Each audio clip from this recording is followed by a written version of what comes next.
This week on the show, we're going to be reviewing the marketing content from February. That's right, we're going to do our roundup on everything that was released, the videos, the blog posts, and even Living Story trailer. And we'll let you know if we think it's a hit or a miss.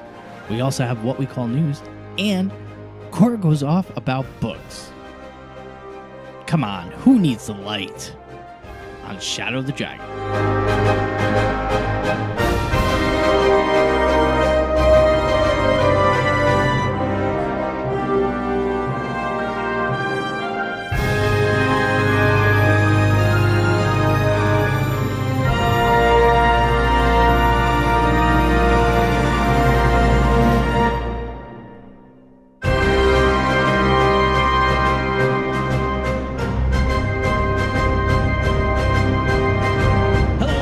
Shadow the Dragon. This is episode number 60. Woo!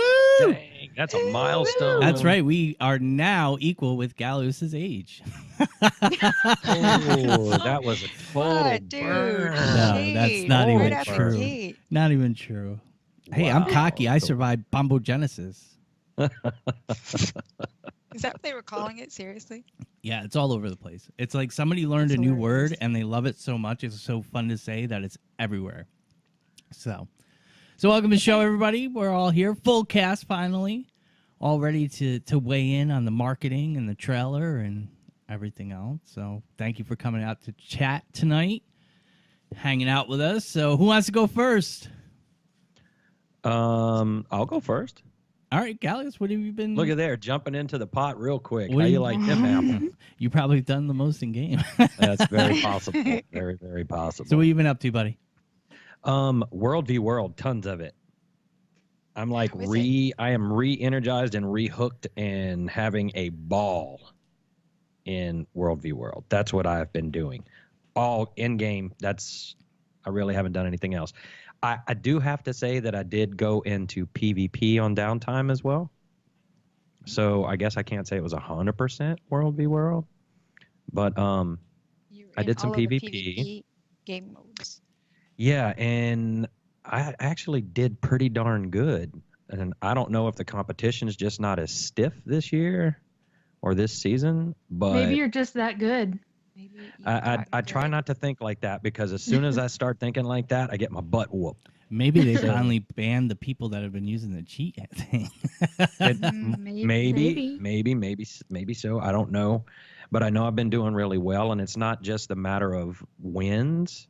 It's the effectiveness of combat in PvP and, racking up sometimes 16 kills, which for me is pretty high. I usually average around 5 or 6, and right now I'm averaging closer to 12 per round, which, like I said, I don't know if it's just the competition this year, or if I just got a little bit better or finally found a build that I work well with.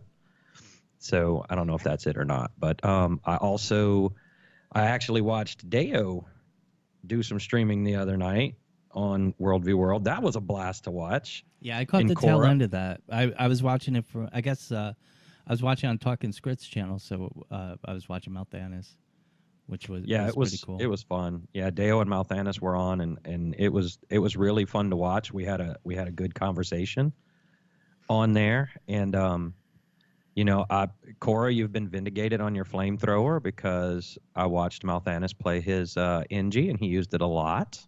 I love the flamethrower. I don't have to target. I just turn and flamethrower is awesome. Yeah. So anyway, he was using it pretty good, I guess. So anyway, yeah, that's what I've been doing. I've had a really good time in Guild Wars 2 lately, and I've found it hard to tear myself away from it. Yeah, tell me about it. So yeah.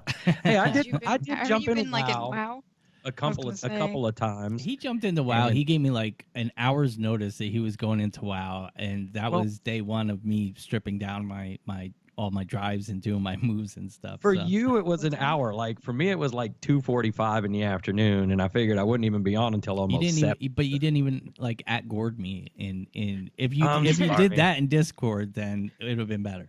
Anyway, go ahead, finish. You digged into the World of Warcraft channel all the time, so I figured you were going to be watching it. So anyway, but yeah, I did do a little bit of WoW, and you know, when I got chased by mobs and couldn't double dodge and didn't have a shield and didn't have all of this other stuff, I kind of started getting like, oh my God, this is so gruesome. And I've forced my way through it. I'm almost to level 20 on my second character. So You're doing I've got better one than at me. 20, one at 22 and one at 17. The rest of them are all level 1s. I didn't even know you were in game, Miko. So let's clarify it. We have to define what in-game means. Oh, okay. Because in-game at this point for me and WoW is I've logged in. I've created 6 characters. They're all level 1. None of them have any playtime because all I've done is log on, character create, log out. Are you playing Alliance or Horde? I don't know. I have both. I have I both. think. I'm not really even sure because I haven't actually gone into Did like you make the cow game. person? I made a cow person and then I deleted it. Okay. My cow Because- person's my highest level. It's Gallios. Calio. I named him Gallios, and I have a paladin, a human paladin. I don't remember what his name is. I don't know So. their names at all on my characters Oh, because that's cool. WoW has this really cool thing on their Yes. character creation that lets you randomize names. So when you're stuck trying to think of a name, That's me. you can just hit a little button and it comes up with things. And I just hit the little button for a while. That was entertaining.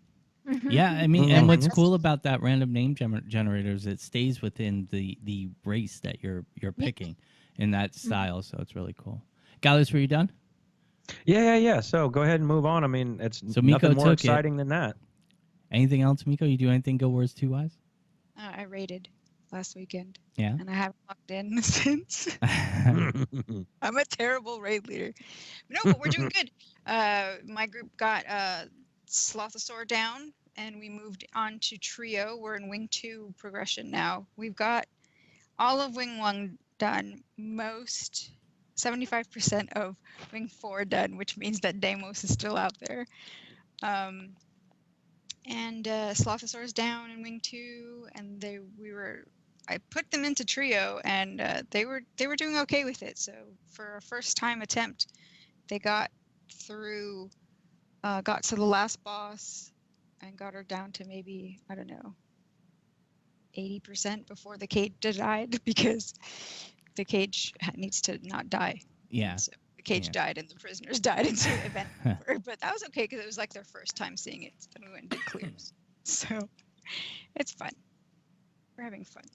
That's good. I need to get back into raiding. Like people helped me get like an awesome raid gear outfit, and I was doing it regularly for a little bit, and then like life got crazy, and I just fell out. And then it was like whenever you do the raid, and they would ask like, okay, who's coming for the next one? And you'd tell them like, okay, I'll be there. Well, you miss one, and then you're like, well, when's the next one? I don't know. Guess I'm done. Our MOG raid group kind of, the people that were really dedicated to it kind of moved on to other progression groups, and we tried a few times and couldn't get a 10-person group, so we've kind of given up on it. Wedge has moved on to WoW for now. I believe he's still playing Guild Wars 2, but he's pretty into WoW as well. He's pretty into WoW. Yeah, he's kind of like said, I need some break time from Guild Wars 2. So he's like kind of stepped down from the raid groups, even the progression groups. Yeah, That's he comes fair. in as a sub. So, totally fair because he's awesome. Yeah, that's fine. Yeah. Anything else, Miko? My stuff is here. I moved into my apartment. This is my office Woohoo! / Nice. guest room. Lovely. The sleeper sofa where people can come over and crash on the sofa. They just pull it out into a bed. Awesome. Cool. Very Yeah. cool. So I'm happy. Things are good. Hey, Gay Roz. Garage. Garage. Hello. All right, so Kora, what have you been up to? I tried World v World. You can ask Gallios about how well that went. Yeah, like about every 2.5 minutes, all I got was a PM that says DED dead. So I was like, just stay close to me for crying out loud. And she was just wander off in trying. her just going all I was over the trying. place. There's so many people that I'm like, where is his bald head? Where did he go? And then the next thing I know, I'm just dead. Dead everywhere. You got to remind was Gallios that if you're in a if you're in a party, he can put one of the markers on his head if he's not pinned up. So, you know, Yeah, it Gallows was. needs Well, reminders the of that. other the other Yeah, thing about sometimes it I need was reminders. me figuring out what range to attack from. What were the best weapon sets for me just to tag because I'm trying to get that stupid Here's the deal. spoon. What you need to do, and I know you don't like add-ons or whatever, download Taco. There's only 2 things you have to put on for Taco. You put your range indicator on, which puts circles around you, you know, for the different ranges, and you put your tactical compass on, and that puts a compass on your body that highlights which direction you're moving. 2 things, very small, but they make a huge difference. And the rangefinder you probably will really only need for like a week or so until you get used to where your skills max out and where your ranges should be, and then you can turn it off. It's very small. All right, It's send very me minimal. a link. Send me a link, and I will attempt to do the thing. Okay. I think the other thing about it was I don't have World v World gear. Like I have my gear, it's my it's random not the gear. It's not necessarily just the gear. It's the makeup of the gear, like what's in it, not and what build you're gonna play. And that's where you're stuck. You're kind of in there with a PvE style build with that armor. Not kinda, I am. It's not the armor that's bad. It's just the stuff you put with it. You know, is it DPS raid gear?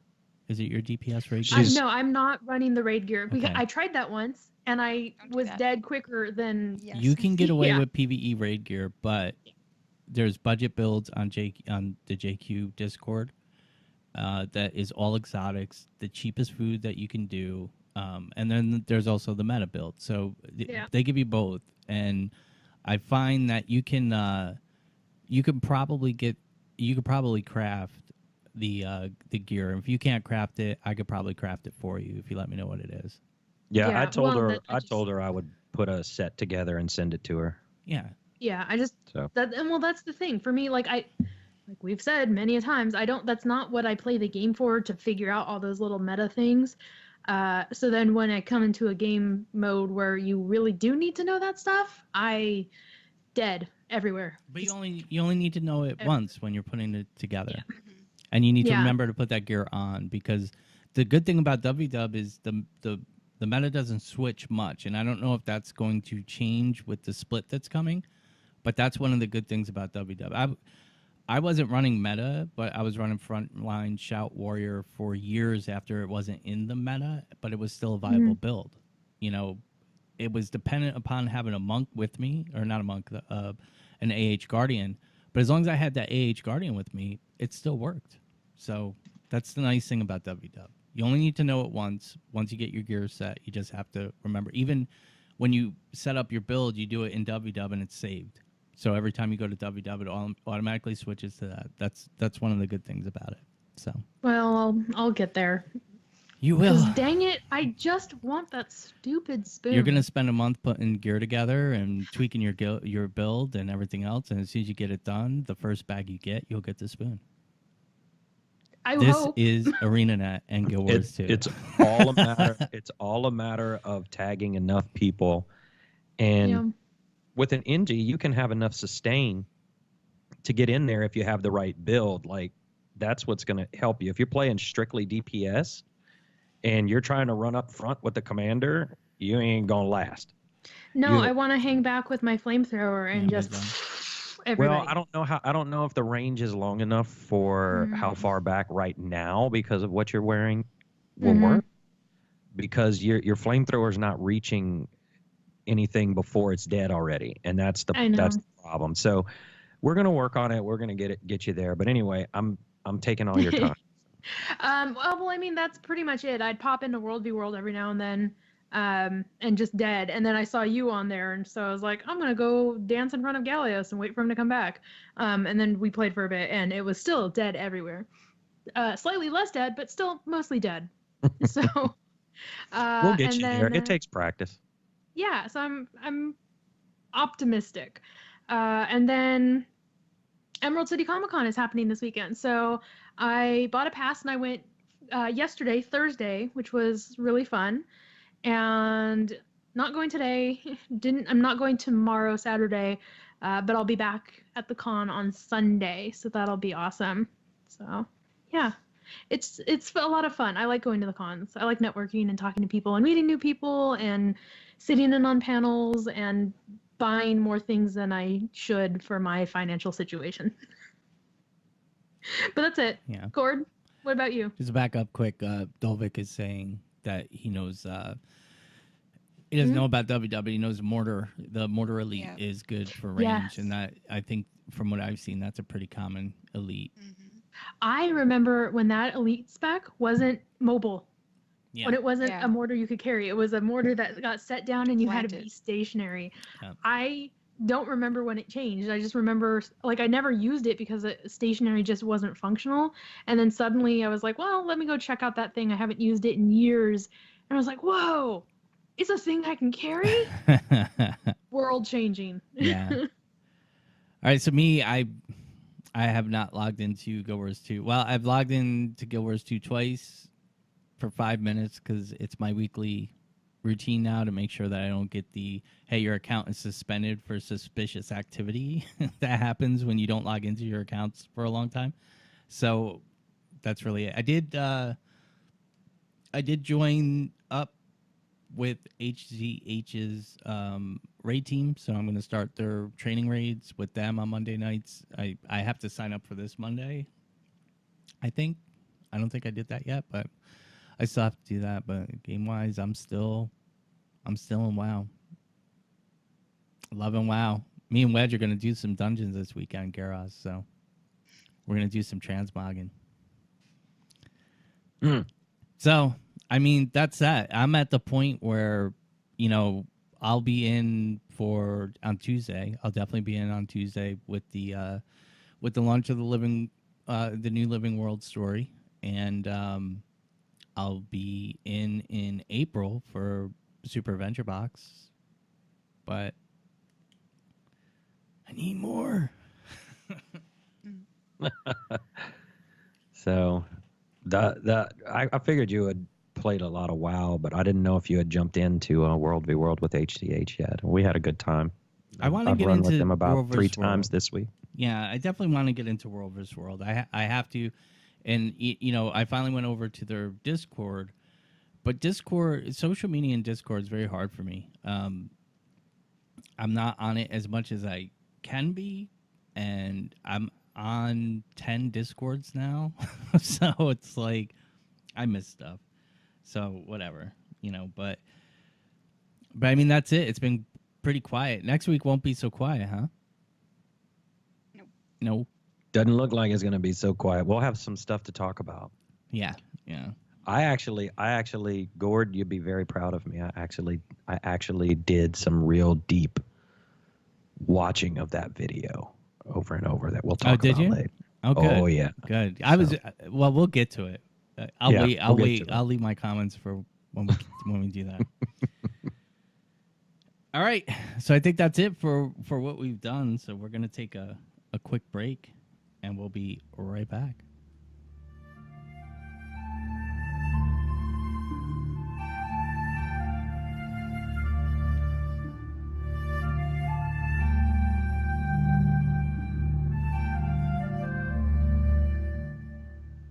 And we're back. Yay. All right. So we did get quite a bit of news. This is the time of year for ArenaNet where we get smothered with a bunch of little changes and stuff that are coming. So there's been quite a few that they've talked about. And the first one up is ArenaNet has confirmed that some Heart of Thorns adventure gold requirements are going to be lowered. I saw this in Reddit post. I don't see any specifics from ArenaNet which ones will be. Yeah, you've got the it says, I will be adding additional time to a number of adventure timers for an upcoming release. This is ANET Farla talking. Fallen Masks, 30 seconds. Shooting Gallery, 30 seconds. Scrap Rifle Field Test, 30 seconds. Haywire Punch-O-Matic Battle, 25 seconds. Oh, that's good. That's good because Fallen Mass is really hard. Shooting Gallery, I have damn near thrown my keyboard out the window. And Haywire Punch-O-Matic, I've always been like maybe 4 seconds short of gold every time I tried, so I walked away from that. I don't know if it's enough to get me to go back there and do it because I have all my mastery points from Heart of Thorns and really don't need the I don't. the So this points. is good news for me. Yeah, no, it definitely is. You know, my approach to that was, you know, I'll do one of those adventures when I need a mastery point. So Yeah, that was kind of my approach to adventures as well. But now that I'm max mastery in HOT, I'd never go back. yeah. All right, so I that's don't know. it. Adventures has seemed to hit their peak, I guess. Well, certain players seem to like it, or certain types of players seem to like adventures more than others. I just never really got into them. I felt like it was a big waste of time. You would spend a I lot of thought so time too. memorizing a path, and then you Well, it really only just- need to do it once. It just felt odd. Like, why is this here? Yeah. I think it was. I mean, they always wanted to put mini games in. They just hadn't figured out how, and so this was their attempt at putting mini games in, but like it didn't really work, and they were sort of too hard They already for a had lot of like people. Belcher's Bluff. And- They already had Sanctum Sprint. They already Right, they had all of these in, yeah. Well, they wanted more, and so More. this was their attempt to like, okay, let's really put a lot in there, and it just it wasn't the best. Yeah. Yeah. And because it was so hard at times, and like it really was dependent on memorizing paths, or oh god, there's one where you have to go gather up the pieces of scrap, but like not get hit by the. I could not do it if anybody else was in there. Yeah. And I so couldn't do if it, you, period. I could do it. I don't know if I ever got gold, but like I couldn't even get bronze if there was even a single other player in there, because they would screw up me running around.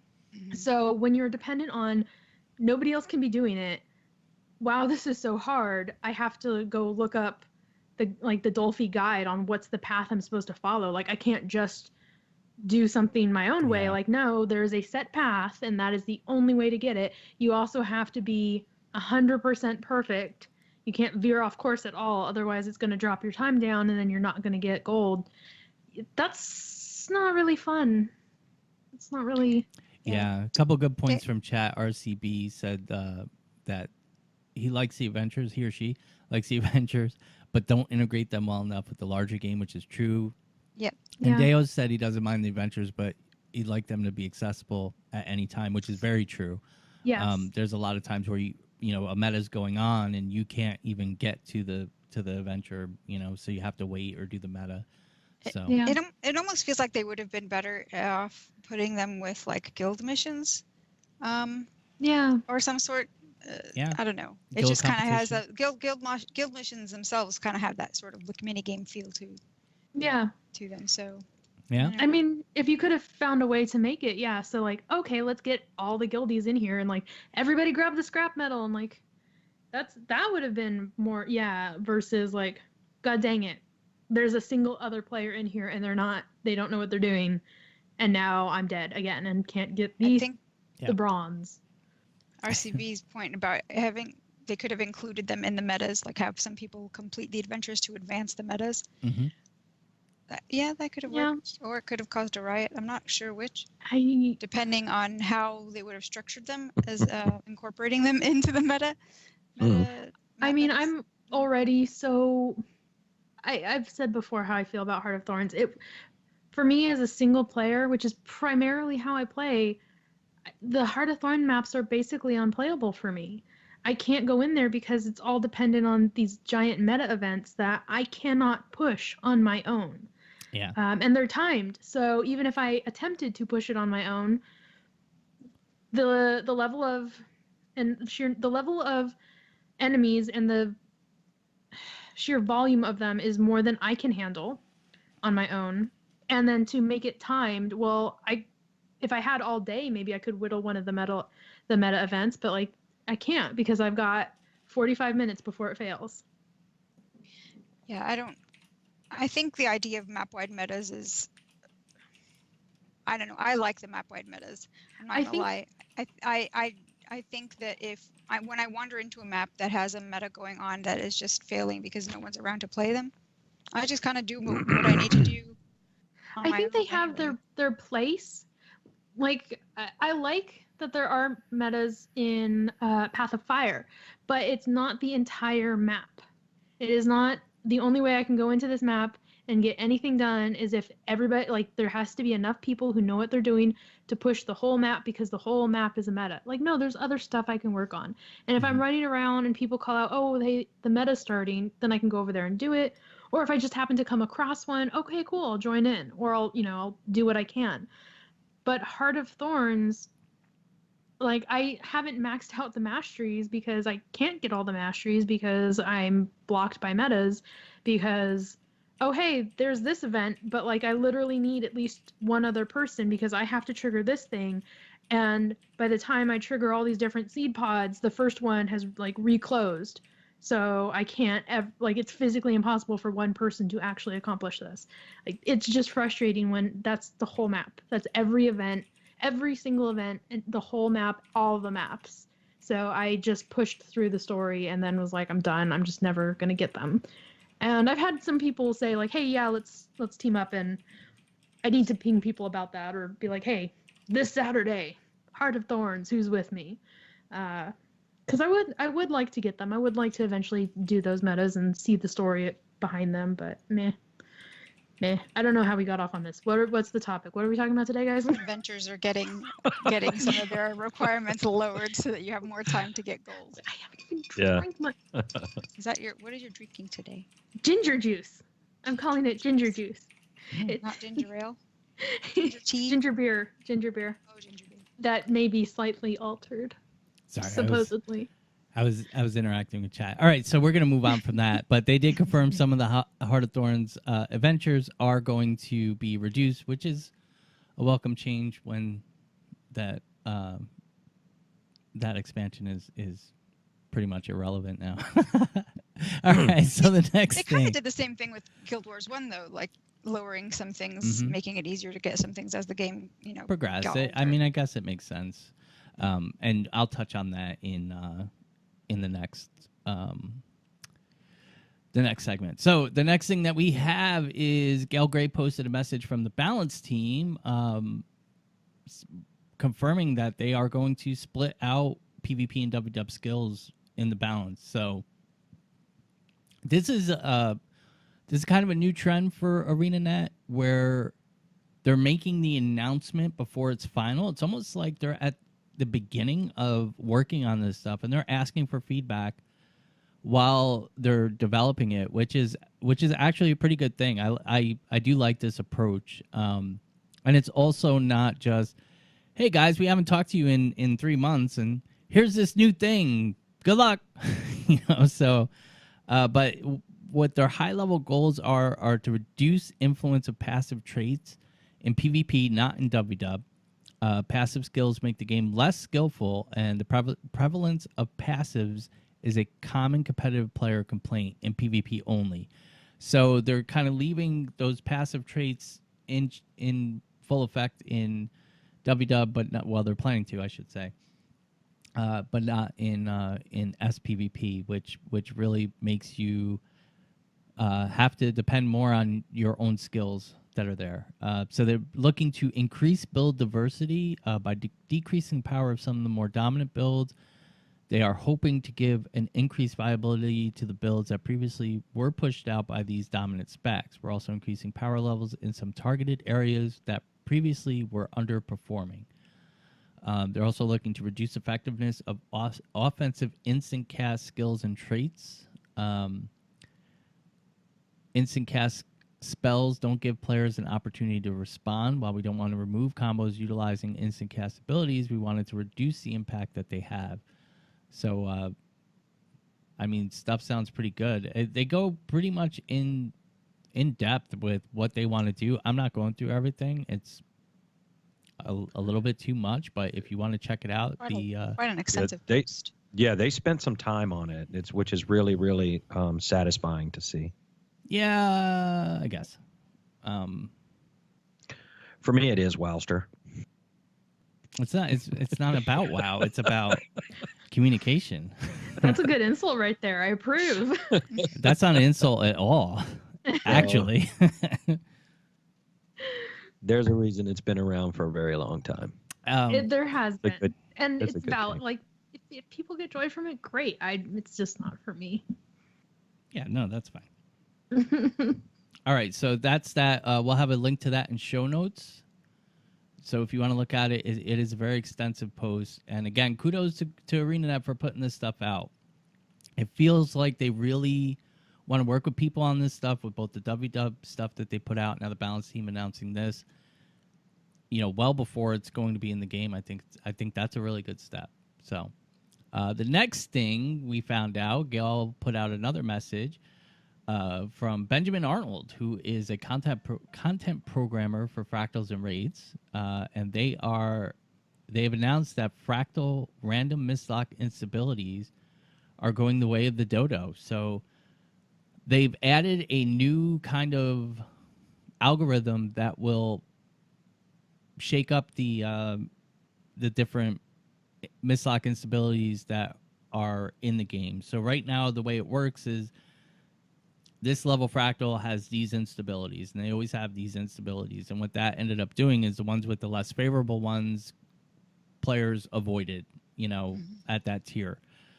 So what they've come up with is a system where it's randomly generated, but they've also added a whitelist by level. So like in certain areas where you have no choice but to be stacked up together, they'll whitelist social awkwardness.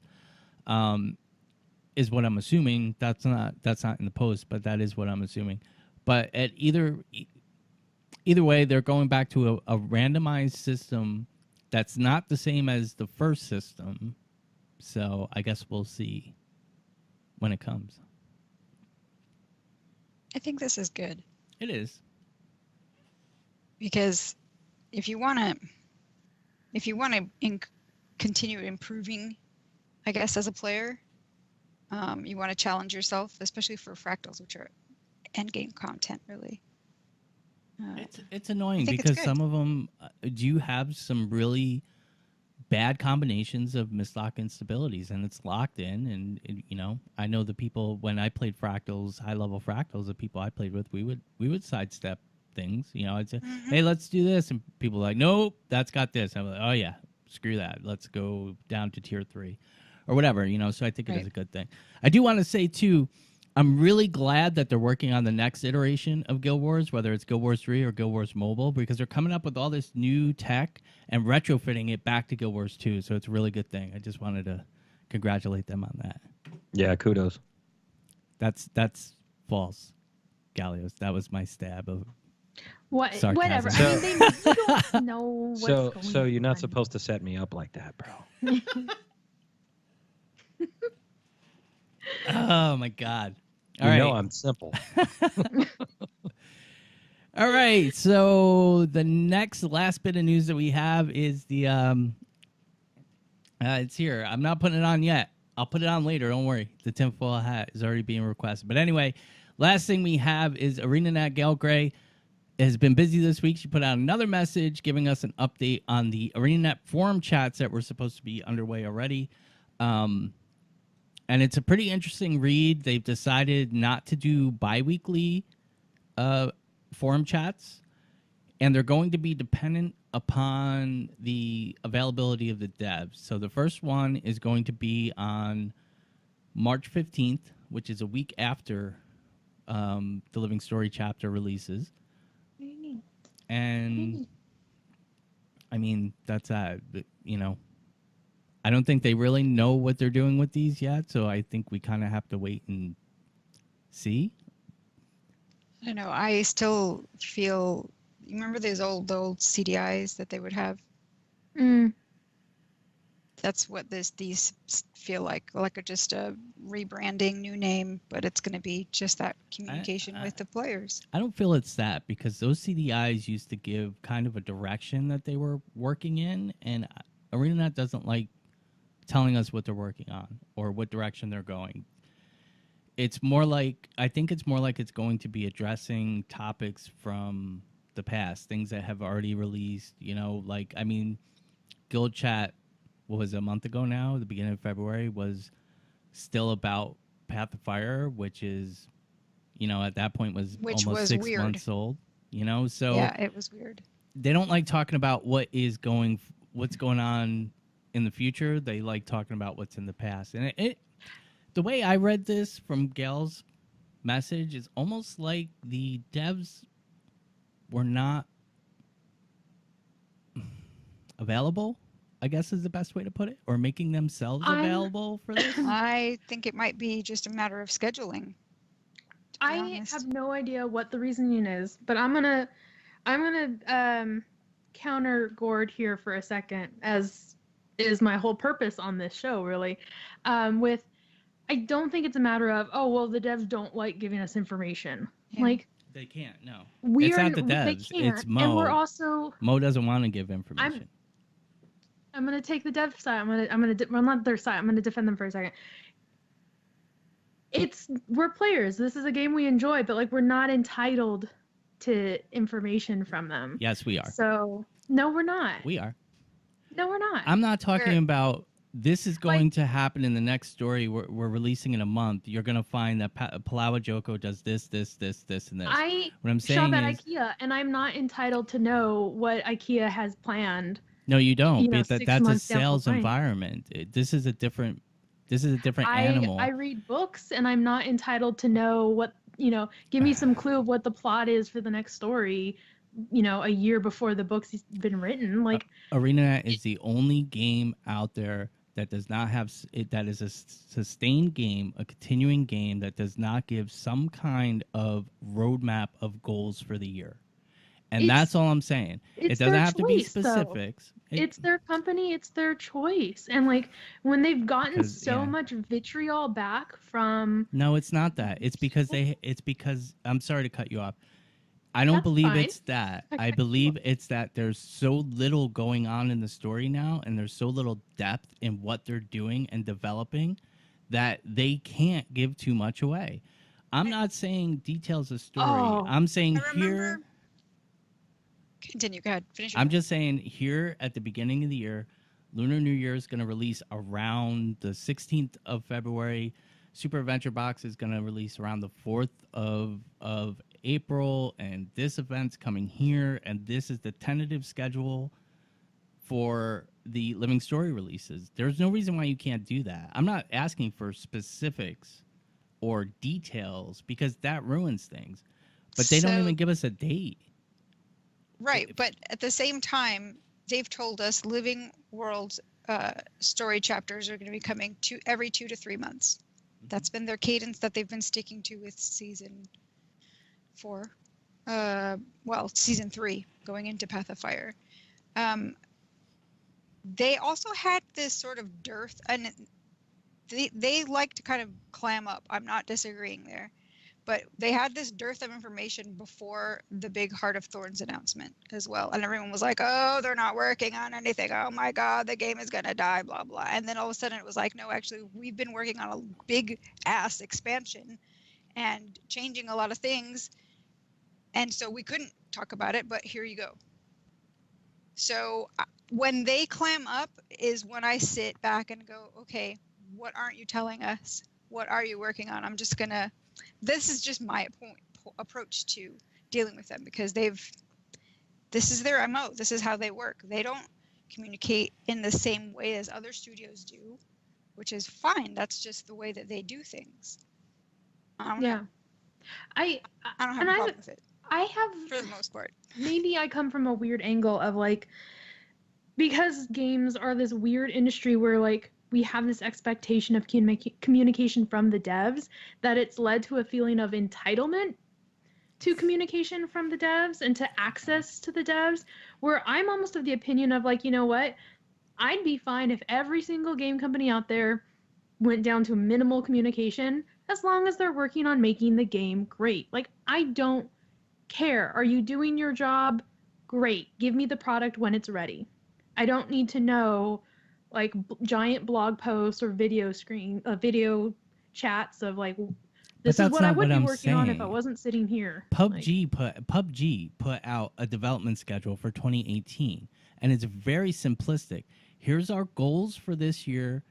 Here's our perceived delivery times on these goals, and you have to understand that we might not get to these goals. I mean, that's a very simple first-person shooter, but it has a high player population. So they're trying to say, this is what we're working on. To just say that, okay, well, you don't have to talk about anything because, I don't see it as entitlement for me to say it would be nice to have some kind of loose schedule, and there's nothing wrong. Sketch. Here's our sketch plan. And the thing of it is that even me, who's very critical of the game, if they said we're planning, if they said we're planning on this date, and they come out and say, listen, something happened, we have to push back. If people started complaining about that, I would defend ArenaNet. Because, I know you would. Because it's just a matter of courtesy. Here's our release schedule. This is what we're planning to do, but everything is top secret. Mike Z came out, and I have to say, Mo put more work into his things. Everybody talks about the 2 to 3 month schedule, but nobody wants to talk about out of 7 Living Story releases, 6 of those 7 all released within days of the 2 months. That sets a precedent. Mm-hmm. Mike Z came out and was like, hey, we were going to release this morning, but we found this thing. And, we'll release it when it's ready. Yeah, we got it a week later. We got the trailer a week later, but that realistically, we could be waiting 2 months. We could be waiting 6 months. Nobody knows. And people were thanking him for that. And I'm like, that's such a vague statement that it's kind of ridiculous. Well, and again, a little bit of vagueness is necessary because we don't know what the problem is and we don't know how big of a fix is required. So you can't then say, okay, for sure it's going to be a week. And then the engineers are like, yeah, for sure it's not. But thanks for saying that and putting that crunch pressure on us. So I'd rather them go like, okay, we found a thing, we have to fix it to put it out polished like we want to. So it is on hold. Trailer's coming in a week. Sorry. Like, I'm fine with that. I'm fine with them going like, we're not sure how much time is required to fix this thing because you deserve the best quality we can put out there. Deo brings up a point in chat that they got burned in the past Mm-hmm. when they gave out these plans and they made promises and then they didn't live up to them or couldn't complete them. Well, Legendary weapons, Gen 2 weapons. We still have half a set. What? That part's true, but they got a lot of criticism because Colin overhyped things. Yeah. And that's not the same. That was he was good at.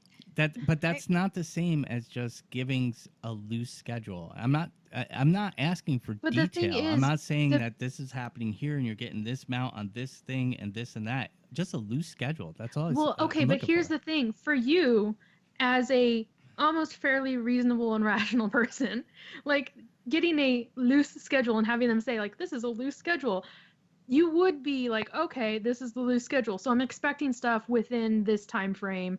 And like if they say, oh, we can't actually hit that deadline, it's getting pushed back, you would. I wouldn't be surprised to see you defend them because I know you and I know you behind the screen, behind the camera of the podcast. There are the people though out there who would take that loose schedule as this is the 10 commandments it's set in stone. And as soon as they don't hit it, that sense of entitlement and that vitriol comes out and the personal attacks on devs happen. It is a real thing that you cannot ignore in the industry right now. That you know there would be a flood of attacks on, oh, we know this person is working on this. Yeah, it has. Yeah. And that's exactly what the problem. So yeah, of course they're going to be like, why would we want to communicate more when we then have to put up with personal attacks and death threats and all of this junk that makes it harder for us to do the thing we enjoy doing. That happened in one instance that I can recall. I think they can find, I'm just going to say before you jump in, sorry. I think that they can find a middle ground if they wanted to. I agree with that. I think that they could if they wanted to. For some reason, it's either one extreme or the other, which I've never quite understood. But it's their business model, whatever their communications model. I don't fully understand it, but it is the way it is. I mean, I will agree that it does feel a little bit of like a reactionary, like, oh, you got burned, and so now you're afraid of any source of potential heat.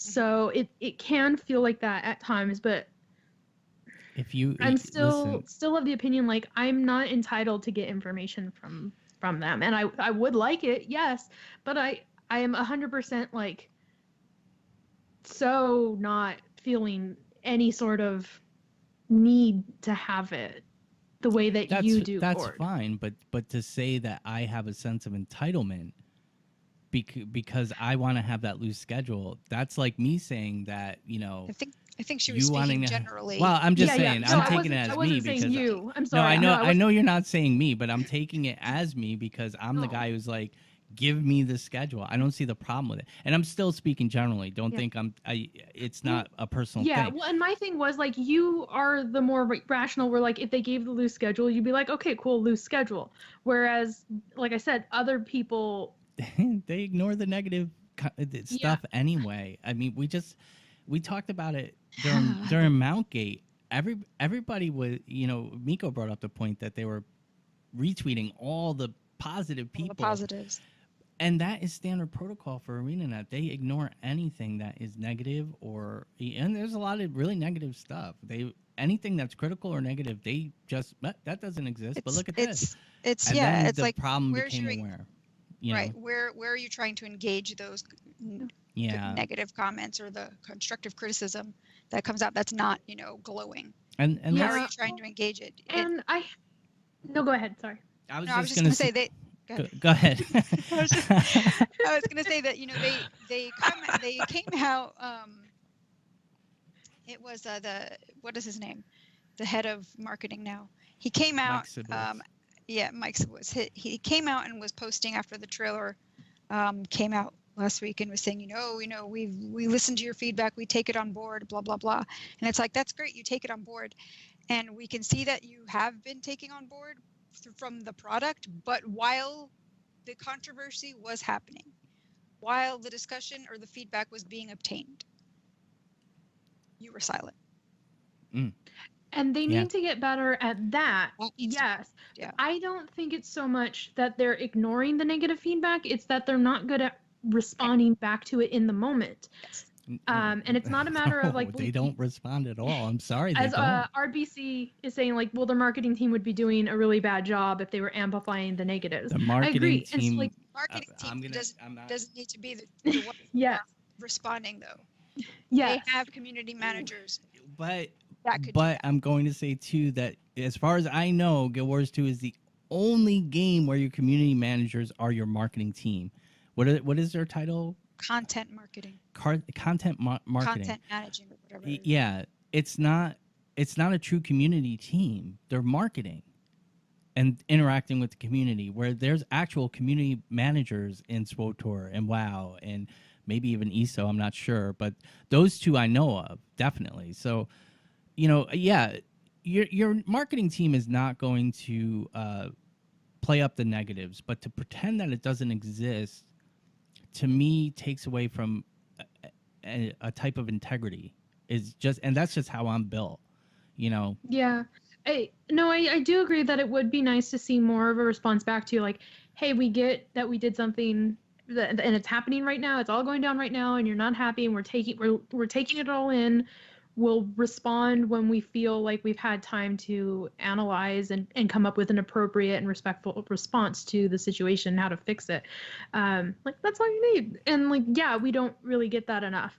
And maybe, they would be better off if you could have split the community and marketing, like have the actual community team and have an actual marketing team, and don't try to combine the two, because it's not meshing when you're like, oh, the community is mad about a thing. Well, let's up the marketing on how good we are at other stuff.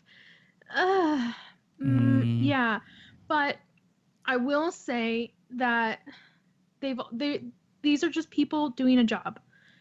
it's hopefully a job that they really enjoy and that they, they care about their product. But at the end of the day, it still comes down to these are people doing a job and they have bosses. And if their boss comes to them and says, this is the thing to do, or if they go to the boss and say, hey, there's an issue, we should probably address this. And the boss goes, no, you can't go against your boss. You can't go against the person signing your paycheck. So at what level, and I'm not saying it's coming from Mo or whoever, but there's tiers of bosses and you don't know at what tier who is saying to do or not do what. So I don't know. I'm always going to take, not always. I always try to find the defense of I don't feel like they're coming at this well, screw them. We're just not going Let's to find a way to screw the players. No. Yeah. Well, no, that's not what I'm saying. Yeah. That's not what I'm saying. I'm not saying that you're saying that. Yeah. It's just this was part of the promises, and another thing that that happened in February, at the beginning of February on Guild Chat or the end of January, whenever it was, is Mike Z was there and said, we're definitely going to improve our communication. And they are, in a sense. And, I'll expand on that point a little bit more later when we get to the marketing. But some good discussions in chat. What it really comes down to is the only people that should be interacting with the community for the game in the sense of the business of the game is the community team. The devs don't have to. They just build the game like RCB said. So, but at any rate, the forum chats will start on March 15th. All right. And that's all we got. We'll see what they do with it. Yeah. Just whoever, if you guys are listening, watching, just be respectful. Even if you're mad about a thing, you absolutely don't agree with it, you 100% think you know better and how it should have been. Just be respectful when you're talking with the devs, because remember, these are just people doing their job and they're trying to do the best that they can. And shouting and cursing and the anger. Bro, people at McDonald's got to deal with the shouting and the cursing. People at Burger King got to deal with the shouting and the cursing. And it doesn't make it right, though. It doesn't make it right. You're right. And people are assholes it the type of attitude of as soon as you start in with that sort of attitude, I've done retail work. You are as soon as that customer starts in, I've officially done listening to you, and maybe you have a valid problem, but I'm not gonna go out of my way to help you because you're being a jerk. But if you come up and you're nice and polite and hey, so there's a serious issue that I would like to have addressed. Okay, yeah, let's open a communication then. So just be respectful, people. I agree with that. There's definitely ways of talking to people, and that's something they can't lose sight. But you also can't clam up the entire communication scheme just because somebody might say you suck. Because if that was true, I would have stopped the podcast a long time ago. Somebody tells me I suck, I'm like, thank you. So whatever. Yeah. But that's it. March 15th, we're going to take a break, and we're going to come back with our look on the marketing in February.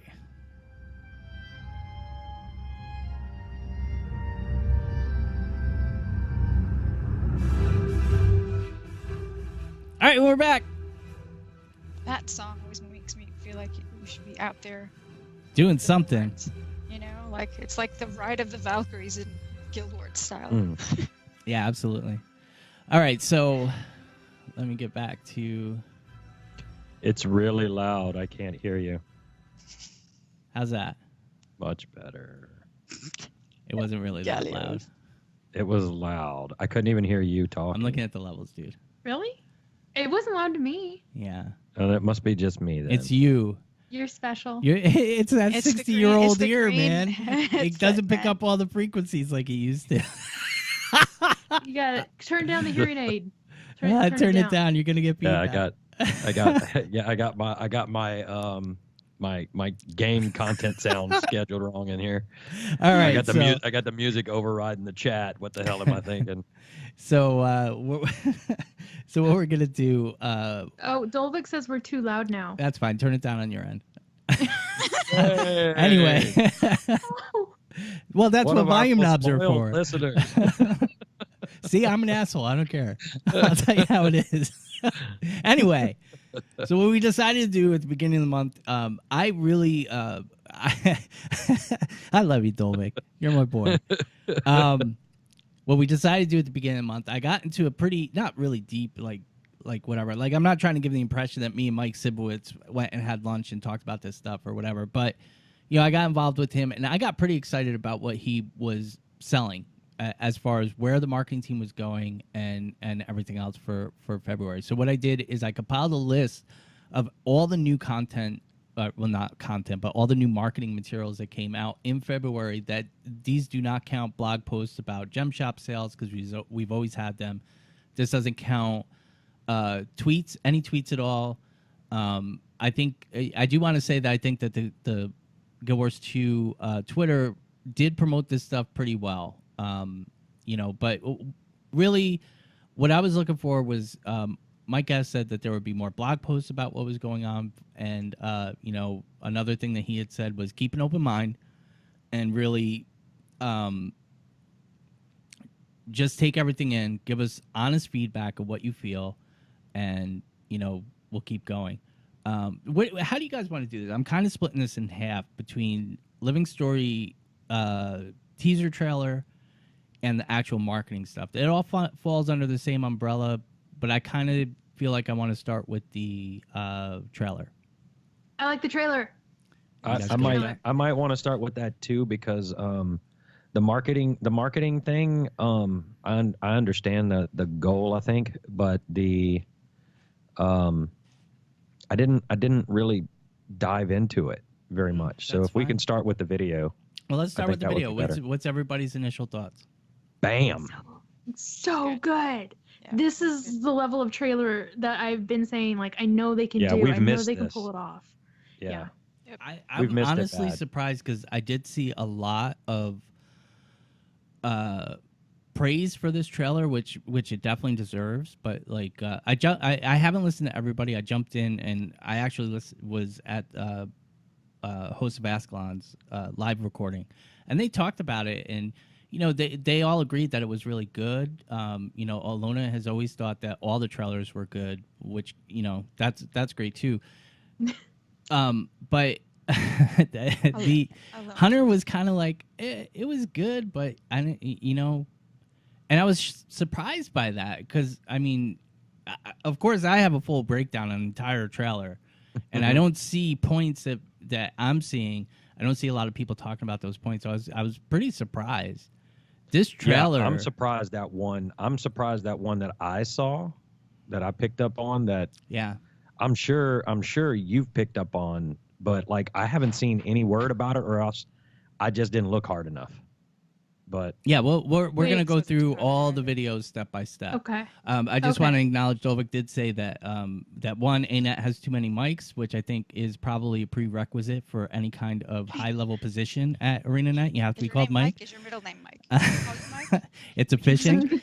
It's efficient, because if you need to talk to any of the higher ups, you just say, "Hey, Mike," and they'll all turn around, and you get the one you want. No, but the other thing too, Inks. I did watch Inks' video on it too, and there was a couple things he wasn't too hot on it either. And even Wooden Potatoes, I watched his breakdown. There's a couple things he wasn't too hot about. I didn't watch his whole breakdown, because I kind of have my own ideas for it, and I didn't want to get corrupted in a sense. And I know that, you know, when Wooden Potatoes looks at something, he goes deep. So I didn't watch too much of that video, but whatever. But I mean, I'm not saying he's part of the Illuminati, but like, he's definitely on their like watch list.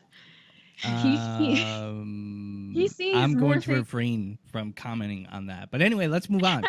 I meant it in a good way. He sees things where I'm like, I take it at like going to refrain from commenting on that. Okay. We're gonna refrain from commenting on that. Anyway, so let's go through the trailer. The way I see the trailer is split pretty much equally in half.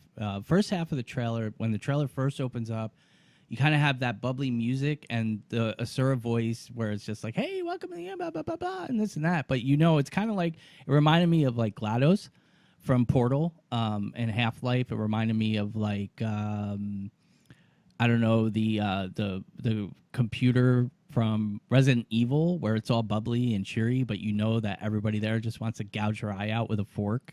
You know, I got confused because the voice sounded very similar to Timey. Again, the first voice.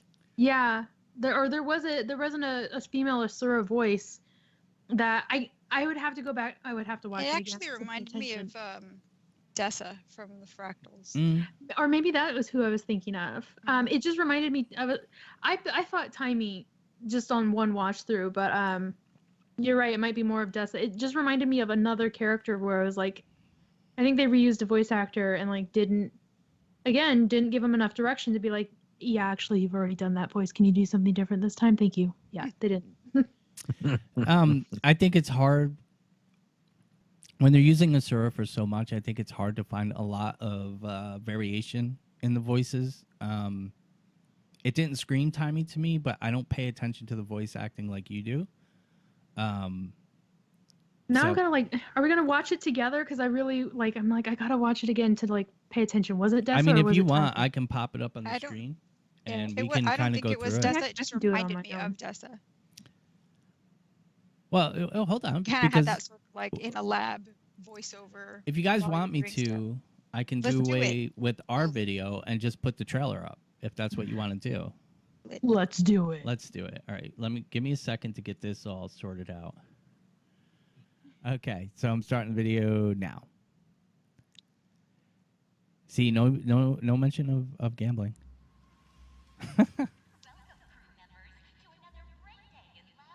I don't think that sounds like Timey at all. You're right. It's more of No, it's not. if anybody does.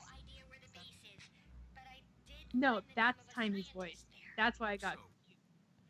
Yeah. All right. So 21 seconds in, and we kind of have the premise, and we have a pretty good fly through of the base. I do believe that this section here that they're showing with the convoys is part of the new map, but I think they. All right, I'm gonna stop there. I like But I how think they call did him- a really super good job on not showing the map, Yeah. and they really didn't show a lot. Yes. See, that's what we were talking about, where you were like, they gave everything away in the trailer. And I was like, yeah, they just need to like figure it out. Like there's a way of doing a really good trailer that hypes, but like doesn't give away everything. And like Yeah. this one, I was like, oh my God, yes. And I love when they start like Rox and Bram. And it's like We're gonna one get to grumpy that. char. Hold on. We're gonna get to that. Oh. We're not at Oh, that get- part yet. It's paused. So the other good thing about this is the music. It's when I first saw this, and we're getting to the next part now. I'm playing it now. So we have I forgot this guy's name, but he's the man with the plan. Oh, is Yeah. the leader, the Order of Shadows. Yeah, I like it. Yeah. Then we have Bram, one grumpy guardian, in his full Yes. armor, and we have a ferocious feline fighter in Char, which Rocks, which I thought was pretty cool. Commander as decoy. Yeah. This whole part is what turned a lot of people off, and I gotta I be liked honest. My first view, I I was liked it like, too. yeah, but my first Yeah. view, I was like, this is goofy as hell. Yeah. But by my third view, I was like, I completely understand why they did this. They did it. Yeah. Exactly, and that's because it's that first. This was so jovial and so kind of whimsical and kind of like Ocean's 11-y, where it's like there's Yeah. a serious thing going on, but it's almost comical how they're going about doing it. And then you get to the split. So now we're getting to the point. This is perfect. This 3-second blurb where it said new mastery, new legendary dagger, new map, new story is so perfect. And a lot of people complained about this, but I'll tell you, if you started the video off with this, it took away from the impact of the Yeah. video. If you put this at the end of the video, it took away from the impact of the video. Yeah, So I it think needed to this be was better. definitely the best place they could put it. And this was my Well, favorite part of the definitely- trailer. It definitely had an arc. Yes. Oh yeah, but this was my favorite part of the trailer because it's like, here's what you're getting, everything's Yeah. spelled out, and then you get one more little look at that. Now this, I'm sorry, those are the claw of the Conner. Mm-hmm. Yeah, I Well, think we that- haven't. The video hasn't caught up to your. There it is. There we go. Yeah. Those are This- the claw yeah. of the Conner, right there. And Levy, I have to be honest. Levy put these out. These are a set of unguas, or ungues. I don't know exactly how to say it, but that's the design of the dagger. Levy was the first one that said, those are the claw of the counter, and if it is, I have a problem with that. And I was like, Yeah. you're kind of, they don't match. You're wrong. And then I was like, well, no, I think it's a throwback from a Guild Wars 1 skin, which it was, but it's also a throwback to the Centurion claw, I think it's called, which is a Hall of Monument skin. Monuments. Mm-hmm.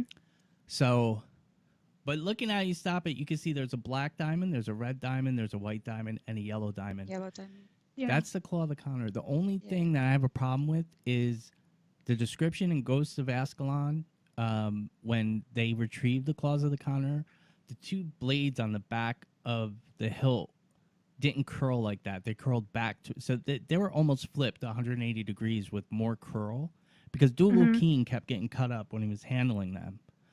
And that's the only difference I see from the description. But everything else, I mean, they do. I mean, you can make that argument. I'm wondering, though, if this is like, if we're all speculating wrong and like the devs are like, haha, they think it's the claw of the counter and they think those are the char colors, which they are, but they're also magic colors. Yeah. Like, it could be we're all speculating the wrong direction. Well, we don't really have shadow magic.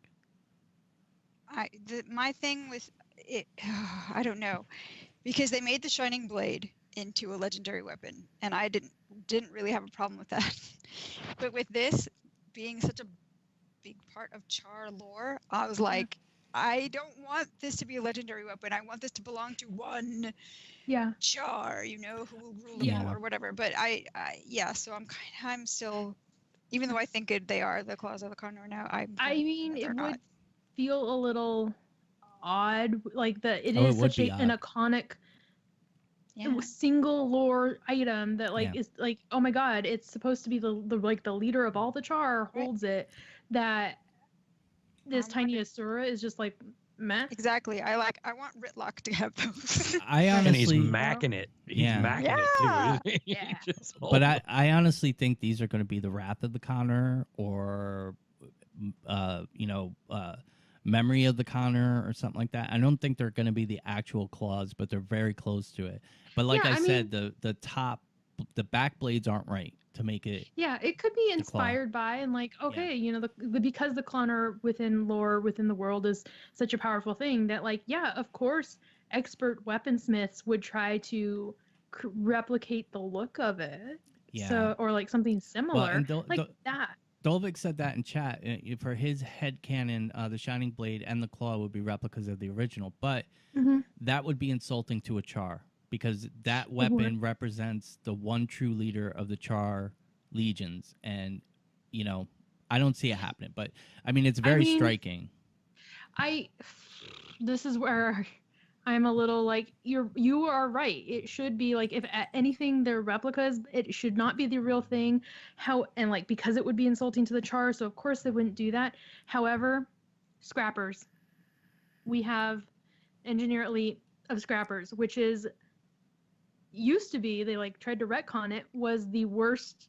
If you were a char and you were called a scrapper, it was like you have dishonored yourself, dishonor on you, dishonor your family, dishonor on your cow. I understand all that, but I don't, I would see a char laughing at a human engineer calling themselves a scrapper, but I would see a char ripping the throat out of a human that was wielding the claw of the counter.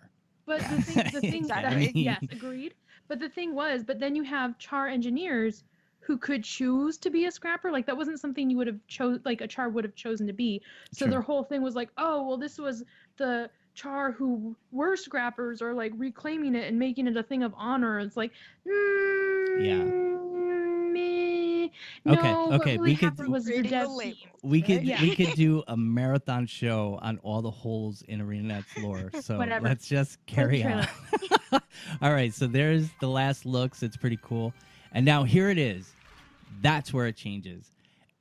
Hold on. You're ahead of the video on the Twitch again. I'm not. Now it's going. It is going, Gallios dude. is watching on Twitch. You're watching on 7-second delay.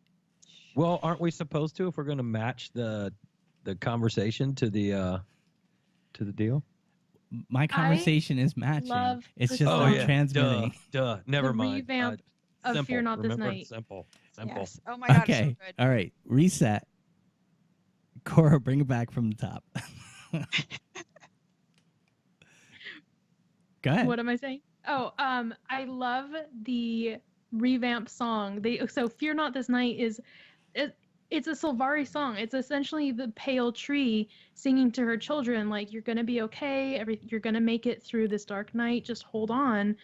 And it was the original, it's like a beautiful female voice singing it, and here you have a male voice, so you've got it's deeper, it's darker, they've slowed it even further, so like, and then it becomes a lot more sinister. it's becoming sinister, so that Fear Not This Night isn't so anymore this hopeful prayer, it's not just threat. that, and I'm going to circle back to that because somebody on Reddit That's brought up fine. a good point on that. All right, so we go through and we're starting to hear the remix of Fear Not This Night, which is more creepy. Love it. And we're seeing different flashes of, and I believe this is probably the last instance or towards the last instance. But now, the one thing about this is just the whole inflection, the way he changes the rise of his voice from where it was in the song, changes the entire meaning of the song. Yeah. And this is what dominates this part of the trailer. Now, right here, this char, I made the joke, and the first thing that I said on Twitter is, Rox is dead, it's confirmed. That's what I said. And but Deo kindly said, nope, doesn't have doe eyes. It looks so much. I went and checked her eyes and the horns. Well, I know. I was trying to do the same thing. I kept going not back. the right I'm like, armor. is that It's not the right Rox or armor. no? Because It's not. But it certainly looked like it at first because the short bow on her back and on the back and all of that stuff. So yeah, threw me. But Deo was like, no, it's she doesn't have that char doesn't have doe eyes, which is fine because Rox is the only char that is chibi looking, and I think they did that on purpose. Yeah. But Rox was working. Last we knew Rox's story, she was working with a char soldier named Monty Scythescrape. And somebody brought this up on Reddit, and this is not from anything. This is not my genius of the game or anything like that, because I was totally oblivious to this. And somebody on Reddit brought up that they think this is Monty, who was begrudgingly working with Rox on something for the Black Citadel, which we don't know what it is. And that would indicate some story development for Rox to me.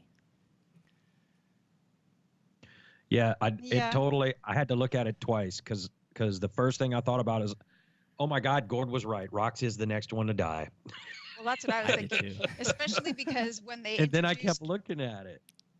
You know, and the thing that ticked me off the first time I watched this trailer was that all of the main players that got like the cool little splattered art style with the little tagline of what they were, right? Mm-hmm. They all had some soundbite, clever little quippy thing that they said before they got their little fly-in. And Rox got nothing. She just got, roar, which you can't even hear very well, to the whole ferocious feline fighter. And I was like, really? That's her character development? Yeah, but going back to that, just to see one grumpy Guardian was freaking hilarious. No, it was hilarious, Oh, yeah, but he got a with his line arms before crossed. that. Oh yeah, he And did then get a and line. then the interaction She got nothing. with She The did. commander, You're right. the commander's gonna lead me in chains. I don't think so. No, exactly. I get That it. Gallios, I cracked love me that voice. up. But Oh, I that was mean, hilarious. that whole part of the whole first half of the trailer set this half of the trailer up to be that much more creepier and The menacing. contrast. Exactly. They knew how to play contrast here, whereas previous trailers were sort of just one tone. One tone, one NPC from every race auto attacking, whatever.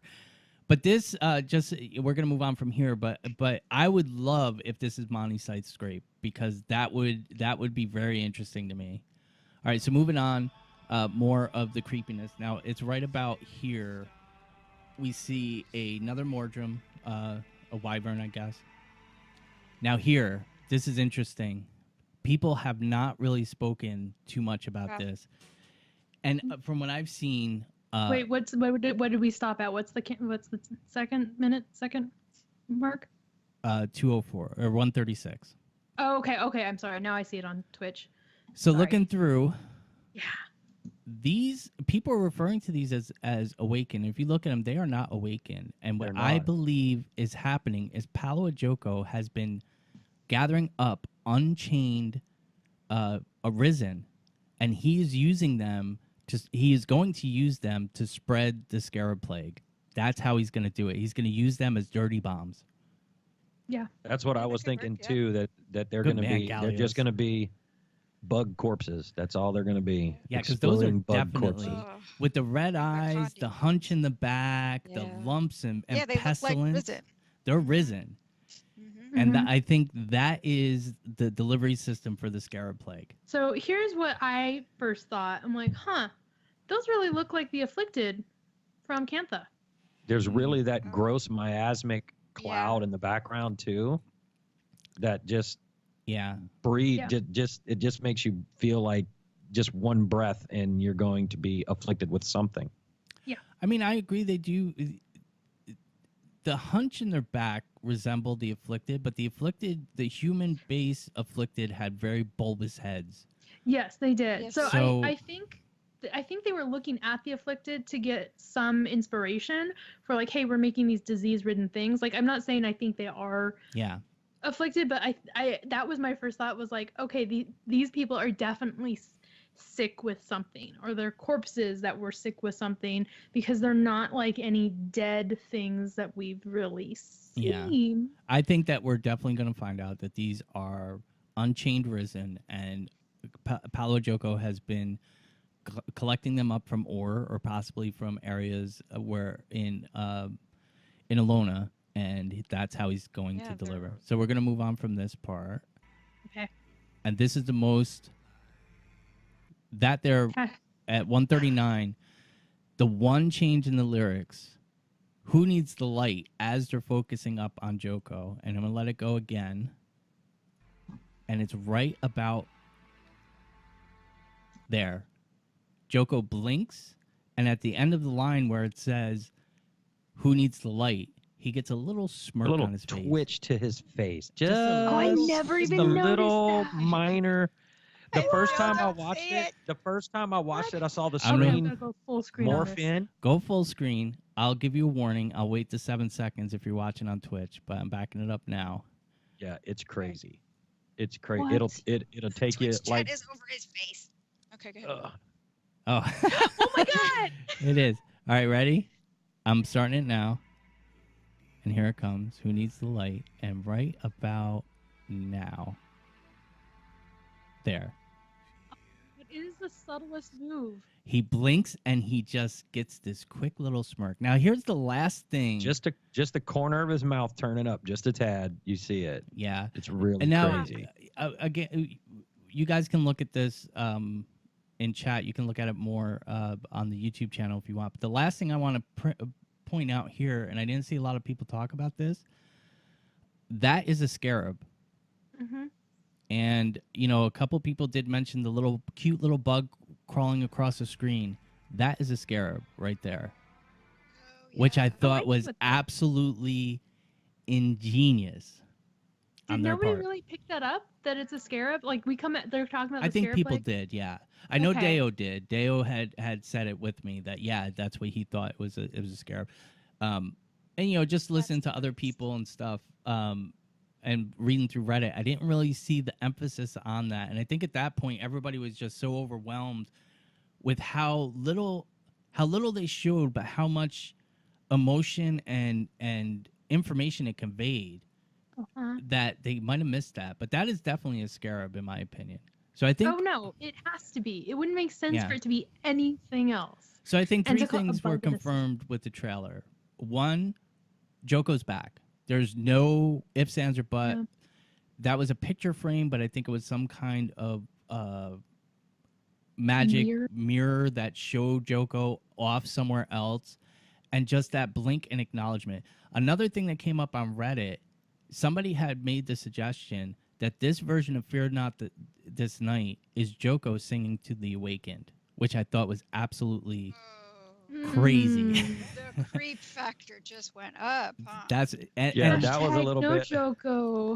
That was a little bit skin tingly right there. But right there makes so much sense because Joko twists everything. I'm gonna take the video down Does. and go back to live. So Joko twists everything, and as soon as I heard that on I read that on Reddit, I was like, holy crap, that is exactly what it is. Joko singing to the awakened, the way that the Pale Tree sang to the Savari as they awoke. Because you think about it, they're coming out of the dream, and they're like, oh, however they are, we don't know how they're. Some awaken. Some people in Alona want to be awakened because they see it as immortality serving their king, where other people were taken against their will. And just thinking of that creep factor. And I think that if they move the features to the beginning, it takes away from the kind of bubbly, whimsical contrast to the second half of the trailer. You throw it at the end, and you're not leaving people with that menacing feeling. Like, I don't see Joko as dangerous, but I definitely see him as a very evil and menacing presence now, just from the trailer. So I think it wasn't just that the video was better. The video was so much better. Yeah. It showed so much without showing everything, and it showed very little of the new content that we're getting, but left you with such a satisfying feeling. I loved it. But they also use a lot of misdirection in their trailers. Yeah. Which I don't is think one they of the did things this I think. time. I don't know, but I don't think they did. I think that they took a complete 180 on it, and I'm sure I'm speculating on things, and I could be wrong, but I really think that instead of trying to fake people out, they left just a little bit in there where you could figure some things out, but not 100%. I hope so. I liked it. I liked did it. not Awesome. pick up on Joko moving because it was so subtle, which I I think didn't was either. genius. I finally saw it. I saw it the first time. I didn't saw it see the it first time, but it didn't register. Like I saw it and I didn't think twice about rewinding it and go, oh, that was just a figment of my imagination. I just thought I saw him blink or something. But like, and then I think it was Inks I was watching, and Inks mentioned something about it, but he didn't say what it was. He just said He said he didn't see it. He didn't notice watch the it. portrait. He didn't notice it the first time. Yeah. In his I reaction saw it, video, I believe saw he said it he didn't out of the see corner it. of my eye the first time, but I didn't think to rewind. I was like, what did I just witness? So I watched it to the end, and then Inks mentioned something. He didn't say what it was. He just said, just watch very closely. And so I went back and I watched the video again, and I was like, I did that The double fallback take, thing. Yeah. I was like, holy crap. And then I said, I did see something the first time. And that's where I was like, okay, well, what are they talking about? Like, maybe this is just like a small glitch. Like, there's not actually a thing there. Like, people are just seeing something. Like, it was awesome. No, Going he back and seeing it.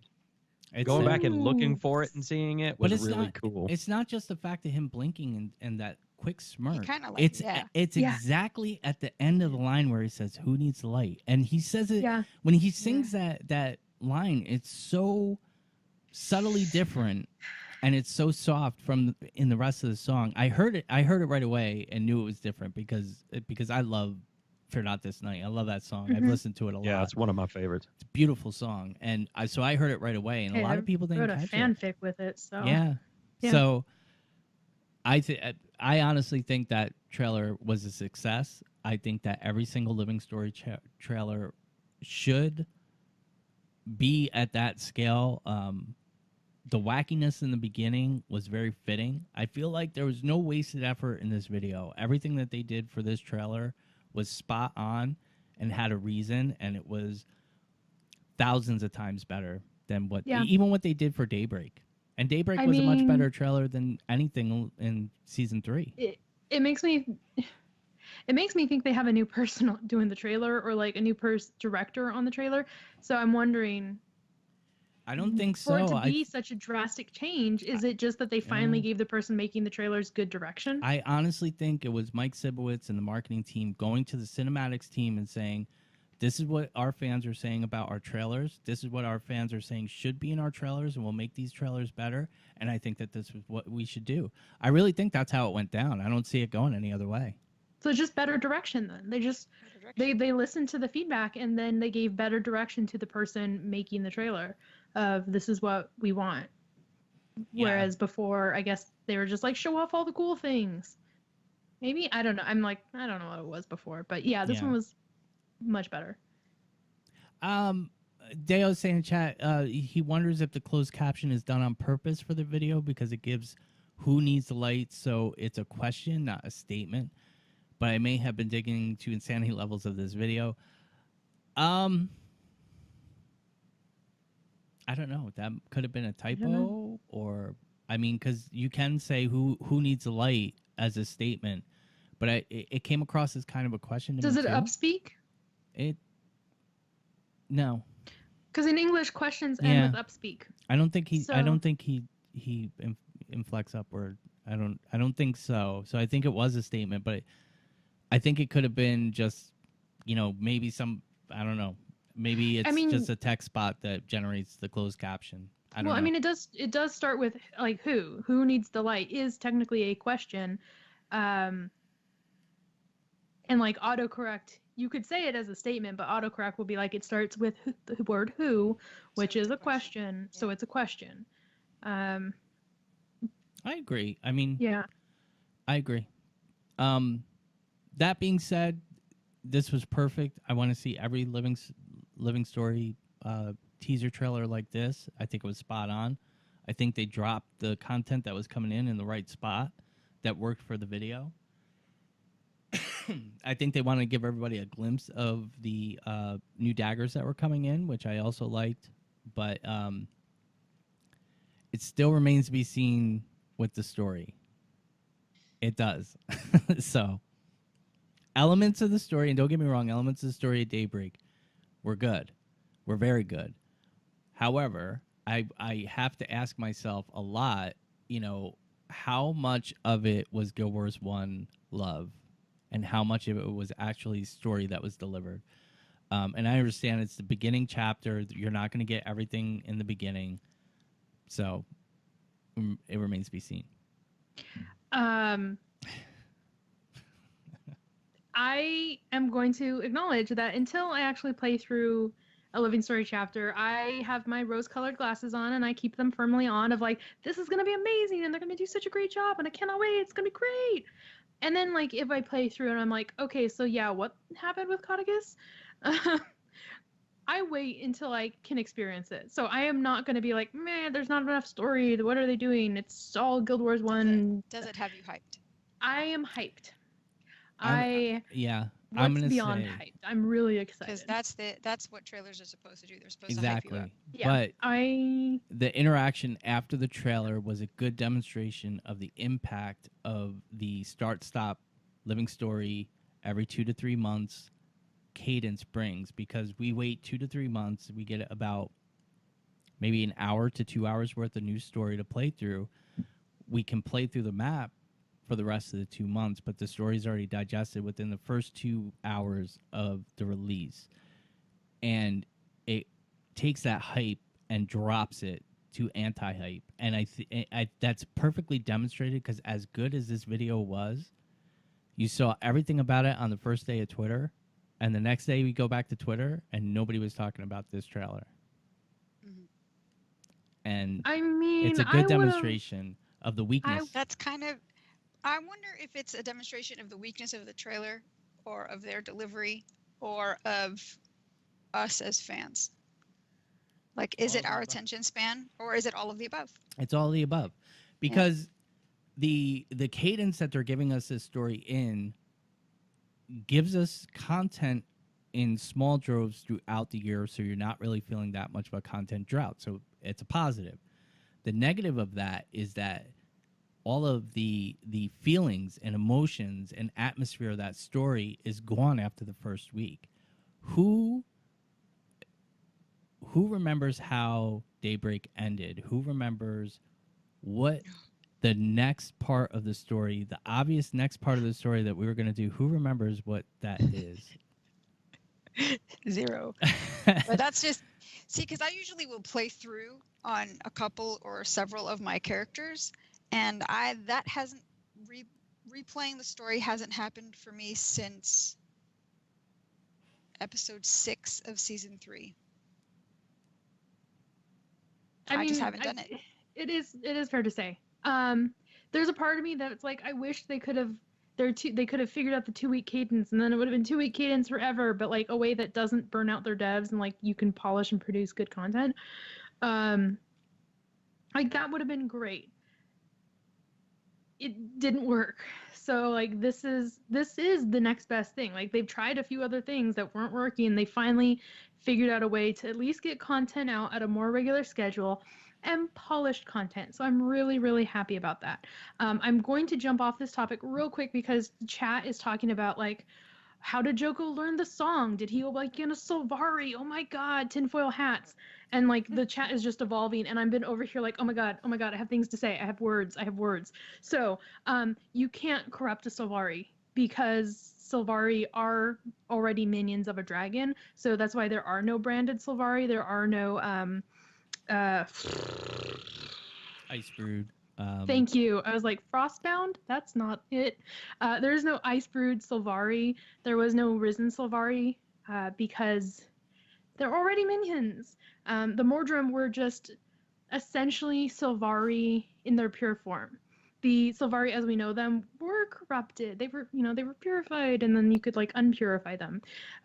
So that's the Sylvari, and like seeing you guys talk about it in chat, and like I was like, I can't respond. I have words. I'm gonna have a panic attack. I have to get it out.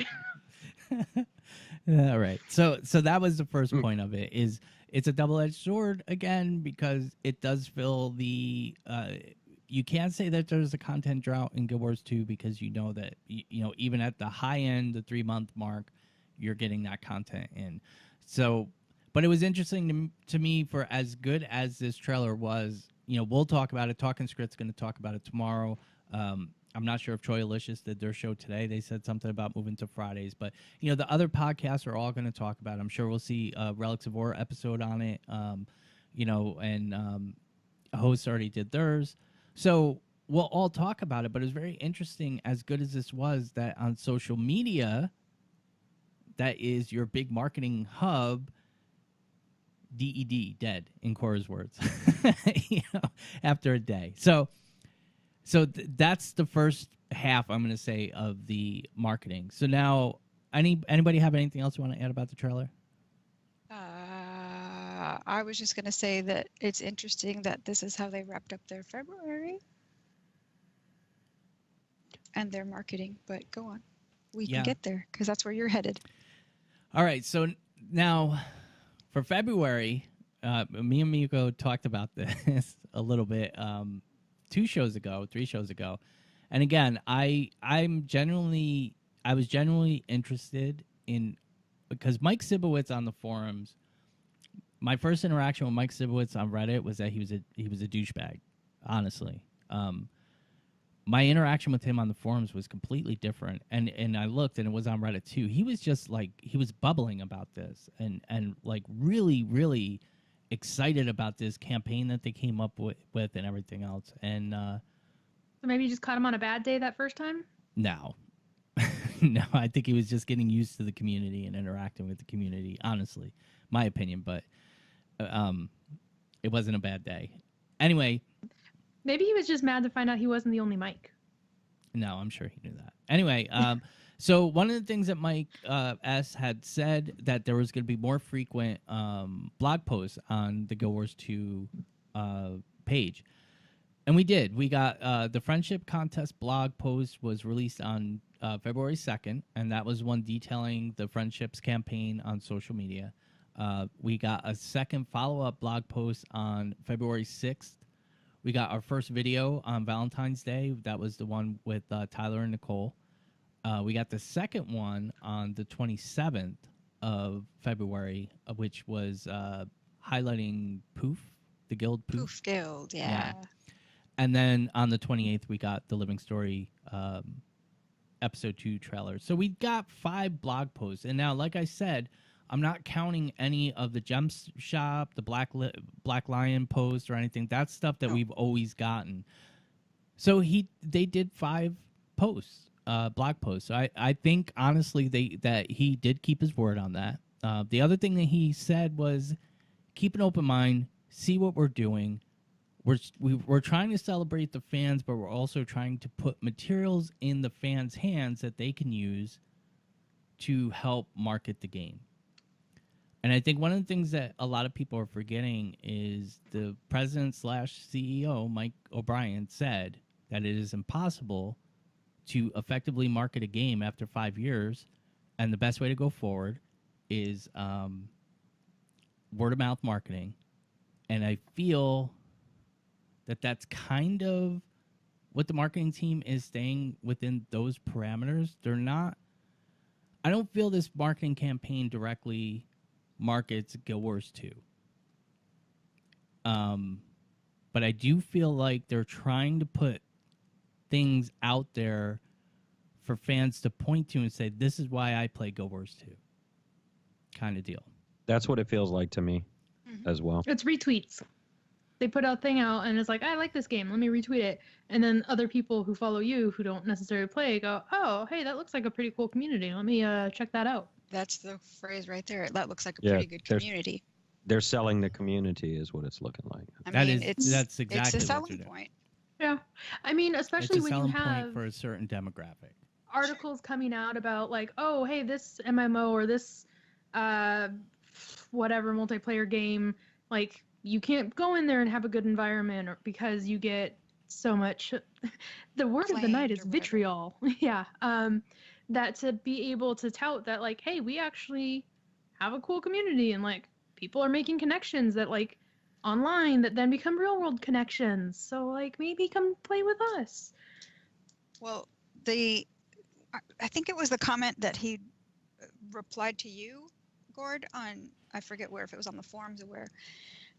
But he said, you know, he made some kind of allusion to being able to point to gameplay, being able to point to the game itself.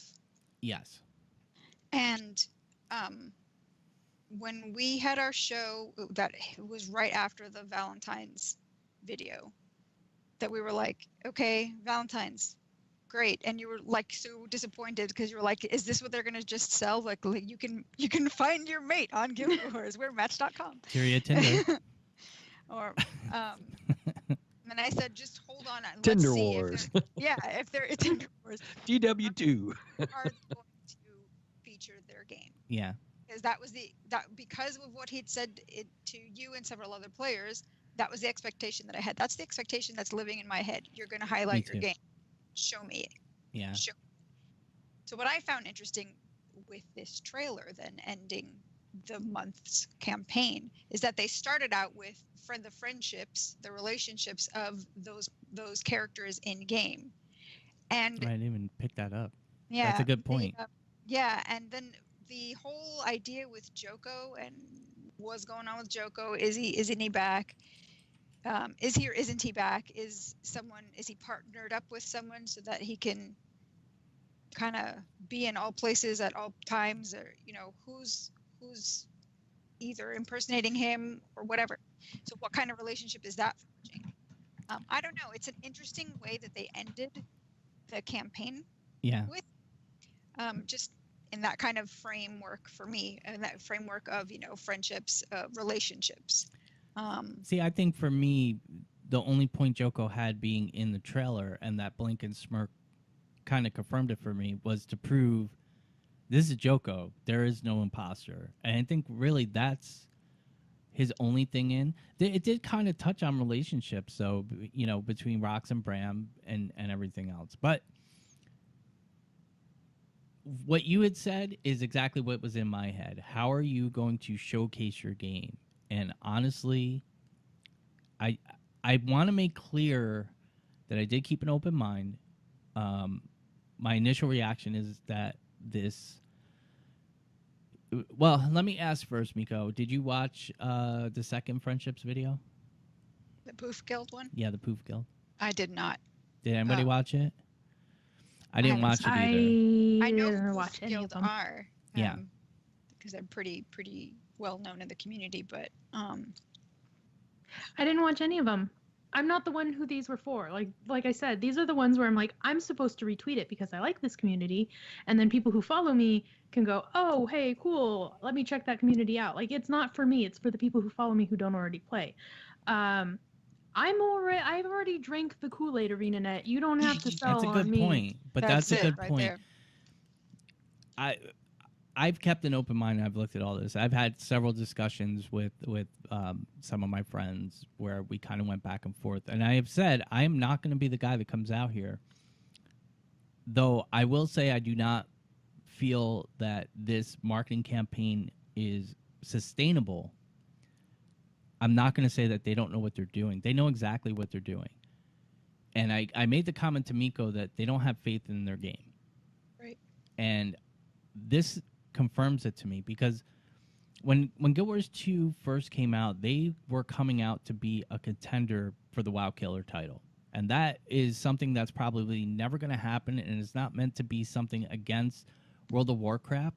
But World of Warcraft is the king of the mountain of MMOs, and for the studio to release the game that dethrones that MMO as the king of the mountain, that's a big deal. And that's kind of Guild Wars 2 came out with all guns blazing, and where they are now is I feel like that they have accepted their position at middle of the pack, and they feel that their game cannot attract people, and what they're doing is they are not marketing to current Guild Wars 2 players. I think an assumption on their part is that people like me and Kora and all you guys, we're here.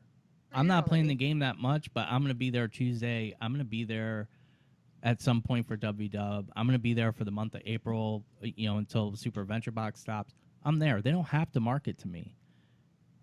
What they're marketing to, though, is a smaller demographic. The way I equate their approach to this marketing campaign with Planet Fitness. Planet Fitness is a gym, and they launched a marketing campaign. They weren't going to compete with Gold's Gym and World's Gym and all these big gyms. So what they did is they marketed directly to people who are intimidated to go to the gym because of the big burly dudes. I pick things up and put them down. They launched this whole ad campaign on that, and they basically said, regular people. "Hey, you big guys that spend all your time at the gym, you're dumb. We don't want you here." And I kind of feel like ArenaNet's approach is like, "Hey, all you guys that are and girls that are really skilled MMO players, sure, you can come over, but you're not who we're looking for. We're looking for people who want, camaraderie or something." And they do have a good relationship and or a good community, and they're leveraging that to kind of put it out there that they're the best community and the safest community in MMOs. And I think that's what they're leveraging towards. I think that this was a very well-crafted thematic campaign because they took the idea of February. What is February known for? President's Day in the United States, President's Day, Valentine's Day. It's a shorter month of all of them. And they took this idea of relationships and they said, well, how can we adapt that to what we have? Play up on it. So it's great for a thematic campaign. What are you going to do in March and April and May and June and all the way through December, because we know that April is going to be sad. I'll say the video with the Poof Guild, there's community managers in SWTOR that I know specifically of. Eric Musco is a community manager, and he makes these events called cantinas. And he personally goes out there as a community manager and meets with people, similar to what Guild Wars 2 does around PAX West. They have their little meet and greet at the bar. He does it locally where he is. So these guys doing that was not a new concept to me. I've listened to a podcast called Go Mad, Grumpy Old Gamers After Dark.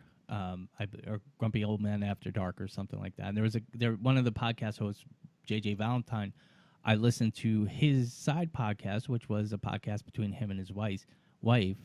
He told the story of how he engaged. He asked his wife to marry him through WoW. He went and got the most expensive, top tier ring out of rating, gave it to her in game, and while she was looking at that, got down on his knee in the house and proposed to her in front of his whole guild. So these stories are not unique to Guild Wars 2, but they're kind of being presented in a way where they are kind of unique to Guild Wars 2. And I think they're marketing to a specific demographic. I've been told by one of my friends that he feels that they're just throwing this stuff out there and they're not looking into it.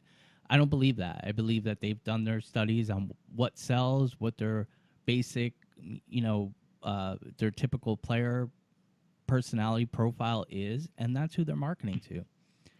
So I'm not going to say that it's bad.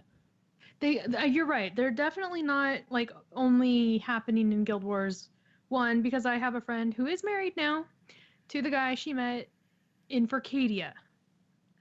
So, That's a game?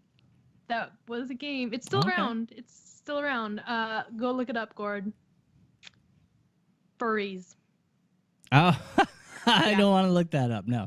But anyway, all said and done, my 2 cents on this is I feel like the marketing campaign ended strong with the Living Story Season 4 Episode 2 trailer, but the next one's not coming until May, earliest. Yeah. So what do we market with in the next 2 months for people who are interested in the game? Because in both of these videos, from what I saw, they were talking... Tyler and Nicole have 1,000 hours into the game. It doesn't speak anything to me what their opinion is. To me, they're in a honeymoon period. I have over 5,000 hours into this game, 29,000 achievement points, and I'm in a much different place than they are with their love of the game. So I don't see it as a mark of the game. I'm torn on this. I saw the question come up in chat, and even Miko said, "What are you doing in March and April and May?" They're doing more of this. I firmly believe. I hope not. Firmly believe that the focus of their advertising is going to be in the community. I don't think that this was themed for Valentine's Day. In both videos, they did show the game being played, but it was very secondary, and it almost gave a message of, hey, yeah, this is a game, but you can make friends, or you can find your love interest, or something like that. And that's what they're trying to play to. I think March, April, May, June, same thing. I think, what is it, June or July is E3. Whenever E3 comes up, whenever E3 is, yeah. You're going to have the booth with the friendships over the booth, and all these videos that they're collecting over these months are going to be playing on I the don't think so. I do not. So. I don't think honestly, it's sustainable. That's a waste of money. I don't think it is either. But what are they doing at ECC? You've been there. They have a presence at ECC. What are they doing? They have a little booth. They have a friendships booth. They have a friendships booth. But this is different. They have it's a friendships booth. Yeah, but it's also the end of their campaign, so it makes sense that they would. It is, but I don't think we're going to see a difference. And since it's not since a you normal guys booth, don't, it's in the Sky Bridge, and it's like around shopping stuff. Okay. So it is really a, hey, look at, like, you like Guild Wars, come, like, we're here, and like, by the way, buy a mug. Right. Like, but also it's different. If you guys are saying that they're not setting up a friendships booth at E3, what are you saying they're announcing? Or what are they highlighting? So then, you agree, Kora, with me that we're getting an expansion this year. I don't know. Honestly, I don't know.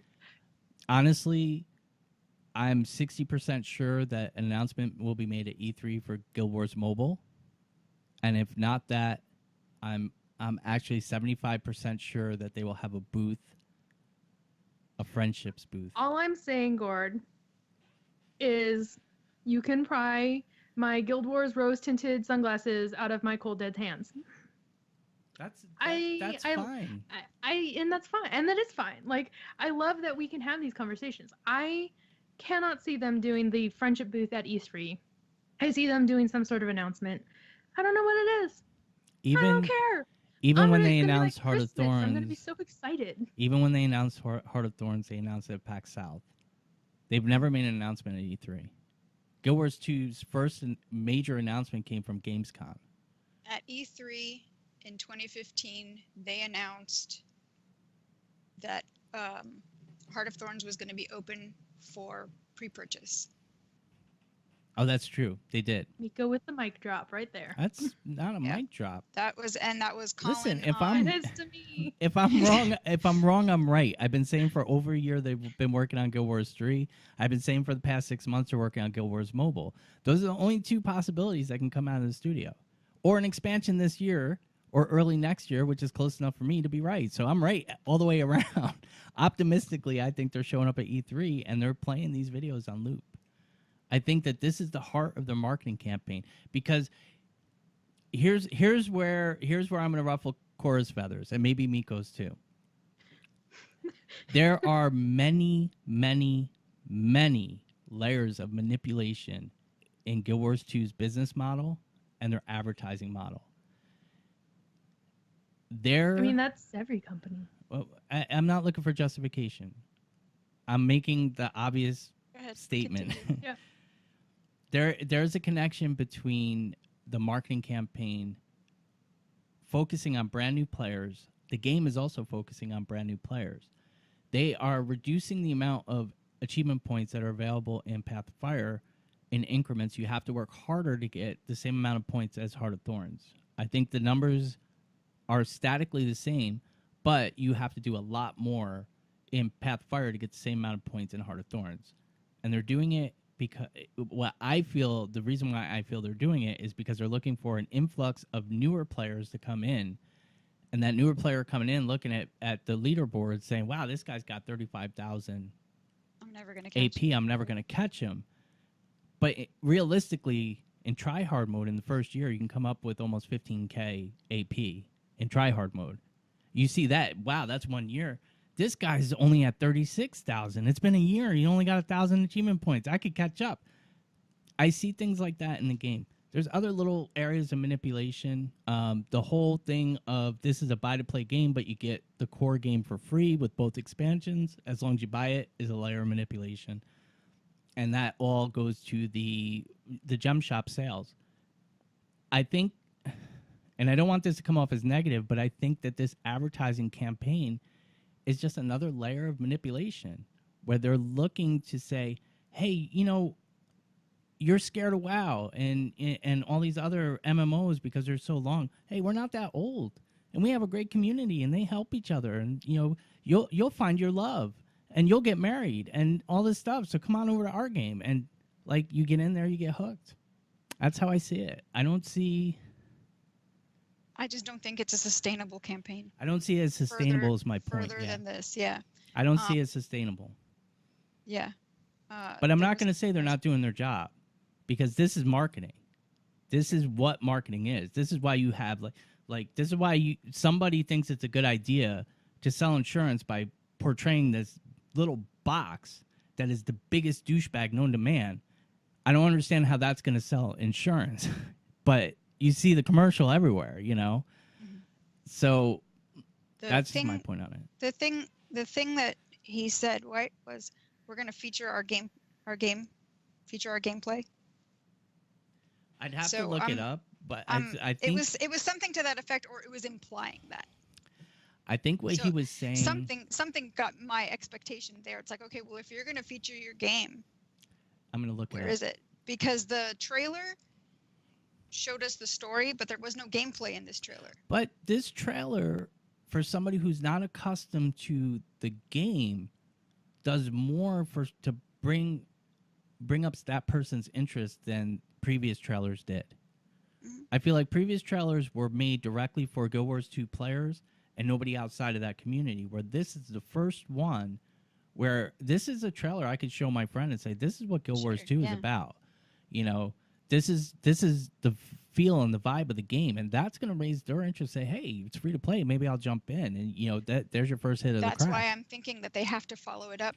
That whatever their next part of their campaign, if they're theming it or if they're just moving it forward, it has to feature the game. Here's the next layer in, of in manipulation. some form to You're kind right. of generate that hype for whatever's coming at E3. No, you're absolutely right.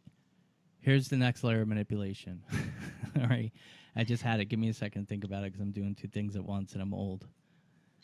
What was I saying? Yeah. Oh, God, I just had it. What was I going to say? Apparently, the gods don't want you to say it because it's wrong. It's no, not. I don't even know. What were we even talking about? I was lost in chat. Give me a second. It'll come back to me. That's fine. In chat, we're coming up with like alternate Guild Wars games that they could be announcing. Like, I want to know why Polymach isn't in the game yet. right? Why didn't they bring that back as a mini game? I don't know. But They like, got the arena there. they You can get do. it- They yeah, and should. you can glitch out and get into those maps, into that area. They I have just, screenshots. I mean, it's a whole nother level of like, I guess, and whoever, I don't even wonder if whoever, like the dev that was behind it is like even still there. Because it's been so many years. They've had turnover. Who knows? Somebody could take it on. Maybe it's like, what was Blacklight, the, just get to work. right? Just kidding. What wasn't there was the armor set that got like lost? They're like, yeah, it's somewhere in the code. We don't know where it is. That was get the- cards out of Black Lion that was the chest. And Revenant you can weapons. collect cards via the Black Okay. Lion chest. Ooh. Get Chris some work. Come on, Chris. I'm trying to get to the forums and remember That's what the That's frig okay. was I will gonna say. talk about the chat. So we've had the Sims Guild Wars Stuff Edition, Nintendogs Char Edition, Guild Wars prequel, the RTS, which ties in with what Dolvik is saying is the actual Guild Wars, the battle royale game you always wanted. Yeah. Tyria is strange, Norn before the storm. Like I feel like I should just copy and paste all of this into like a Twitter Adopt. thread and then just like everybody let's get on it. Like what are some more Guild Wars alternate games? Right. Hey, but for real, I brought up that thing in chat, but I swear I saw some thread on Reddit in some scan or other this week or last week. I'm not sure, but there was like a trading card thing. It's fan produced. Yeah, Who there's knows a what I'm trading talking card about? game. Yeah. Oh, thank Wow. God, I thought I was insane. We There should be highlighted it. there should be the book RPG, like a tabletop RPG. The choosing points one. What are they called? It's a different paths. Oh, I don't know. Like, but I was yeah. thinking like Dungeons and Dragons or Pathfinder. Like they need what's the other one? Blue Rose? Is that by Green Ronin? I think it's. Sure, we'll go with that. I don't know. There's like it's another one that's becoming popular. Yeah, like Kora froze. They ready for you? Oh shit. Okay, can you hear me still? Yeah, I can hear you. Yep. Yeah, my internet just dropped. I don't know what happened. I'm sure it has something to The do storm. with the Bombogenesis strikes. Got me with its ugly face. I still haven't remembered what I was trying to. Or its ugly ass, one of the two. I still remember what I wanted to bring up, and it was a apparently good that was point. the wrath of God right there, saying it's time to move on. It's really not though. Yeah, we were having 60-mile-per-hour gusts, so. But I mean, everything came right back. So. That's good. I mean, I like storms. Like I like thunder. That's cool. But like, But maybe I we don't should think speed I'd it up like just that. in case. Yeah, we're almost there. All right. Yeah, we should speed it recording up just in case. Audios. I know you want to play your dub. We got No. time. No, I'm just. What do we do if you get lost completely? Well, we'll Yeah. reconvene at some other point. Not a big deal. All right. So I found the post from Mike Sibowitz. Oh, So the original post was Really quick, over the last few months, I've had the chance to talk directly to many of you through our official forums and Reddit. It's been amazing connecting directly with all of you, and I want to continue that, as you see we're doing. With that in mind, tune in to Guild Chat this Friday, February 2nd, 12 p.m. noon, to get a glimpse of how we'll be celebrating our community in the coming months. Thanks for your support. As always, I'm looking forward to hearing your constructive feedback.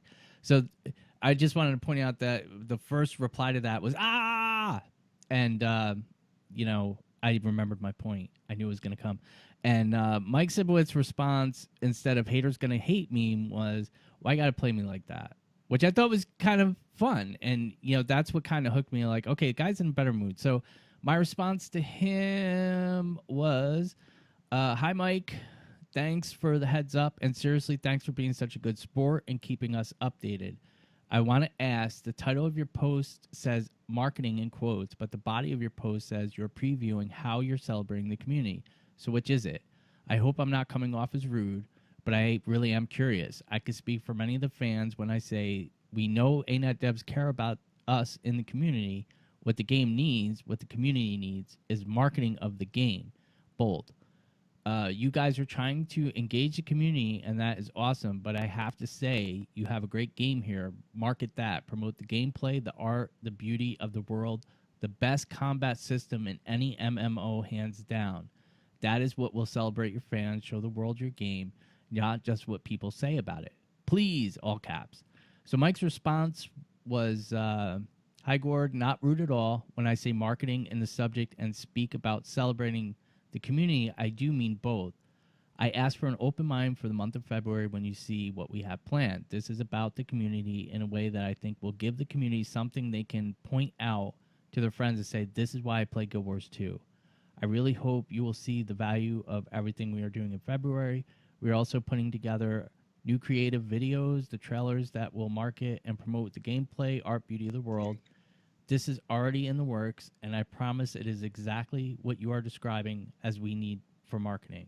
As the February campaign rolls out, please let me know your honest, constructive feedback, while keeping in mind that we are going to give you everything you have detailed over time and then some. Yeah, see, that's where I got the idea. Then the gameplay's coming. Well, because he repeated it how many times in that post February campaign, February. It's true. Yeah, he did say too. The first place where me and Miko were both kind of like, is we expect to see Mike Sibowitz on Guild Chat, and what it was was the that same day as that was that was the 3 minute one. That was the 3 minute thing that Ruby did, and that was the first bit of confusion. Yeah. The point of this all, for me anyway, is I don't like the campaign. I don't think it's sustainable, like Miko said, but I do understand where they're coming from. I did keep an open mind, and I feel like I know where their marketing is being targeted. And in my opinion, I think that this is the way the marketing is going to continue unless they show us something different in March. The other thing I wanted to pick up, did we lose Twitch? No. I'm nervous. Anyway, the other thing I want to backtrack real quick. The other layer of manipulation that is apparent in this marketing campaign is all throughout January they gave us the quotes. And the quotes started off from video game magazines and stuff, reputable sources that are well known in the communities and stuff. I think we're back, though, Vic. Or are you trolling? Whatever. Anyway, what it comes down to is that had such a horrible response from the community, to the point where people were making up quotes and making fun of it and everything else. And what they did this time is they put a face, not just a face, they put a very nice couple on a produced video. So if you make fun of that, you're kind of an asshole. Yeah. Because you're kind of making fun of them. Right. So now you have to be guarded in what you say, because it could easily come off as you're talking bad about these two people, and how can I respect your opinion or even validate your opinion when you're being really mean to these two nice people? It's genius from a marketing aspect. it's manipulative from my view, you know. So I'm gonna say so far, well, There are a lot of a-holes out there, though. I'm one of them. But you can't just discredit somebody. I can be an asshole. I know it, and I admit it freely. But I don't ever do it with malice, and I would never do it in a way. I was going going to to say there are put somebody inconsiderate down. a-holes, and then there are the Gord a-holes who just speak their mind. So Exactly. But some anyway, people are malicious just to be malicious. yeah, no, it's true. But anyway, that's a wrap up. For me, what they tried to do in February, I think they did. I think that they drummed up some good marketing. It just doesn't speak anything to me because it's not targeted at me. But like I said, I think that they're going forward under the premise that we don't have to please our fans because we already know that our fans are pleased. We have to, well, for the most part, but to bring new people in, they are going to leverage the community. And I think that that's why I say they have no faith in their game, because if you take Guild Wars 2 and you put it up against Final Fantasy and WoW and everything else, you can see the artistic difference. You can maybe see the difference in the gameplay, but what else is screaming to somebody like what's screaming to somebody who's, you know, neck deep in WoW right now to drop their sub and play a free-to-play Guild Wars 2? I don't think there's anything really speaking to that. So that's where I come from. I want to know what they are coming up with next. Mhm. You know, And just because to if he's living up to, or if he lives up to what he's laid out in that post, you know, like that we roll out slowly or over several months or whatever, however he phrased it, there's more coming, and it better not be more friendships, because as much as I love my Guild Wars 2 friends and the community, you know, and I love hanging out with them and playing the game with them, I want to see more.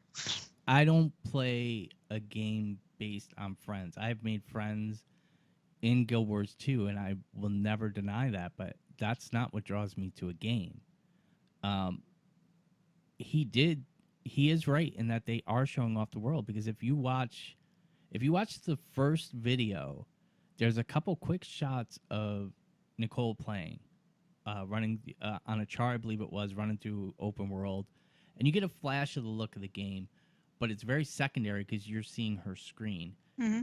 If you're watching the second video from Poof's Guild, they show them raiding, they show them doing some in-game content as well as outside, so they're kind of mixing everything together. So they're, from what he said in the post, he's reached everything in February that he said the team was trying to reach, in my opinion.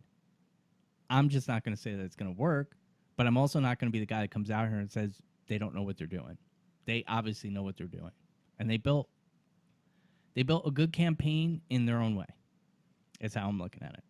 Yeah, I think my final verdict is that they achieved their objectives for February, and not for the rest of the list that he ticked off. So They made a big pitcher of Kool-Aid, and some people are going to drink it, but like we're already drinking it. And for Gord, he doesn't like Kool-Aid. I don't know what he drinks, but it's not this Kool-Aid. I make my own Kool-Aid and drink it.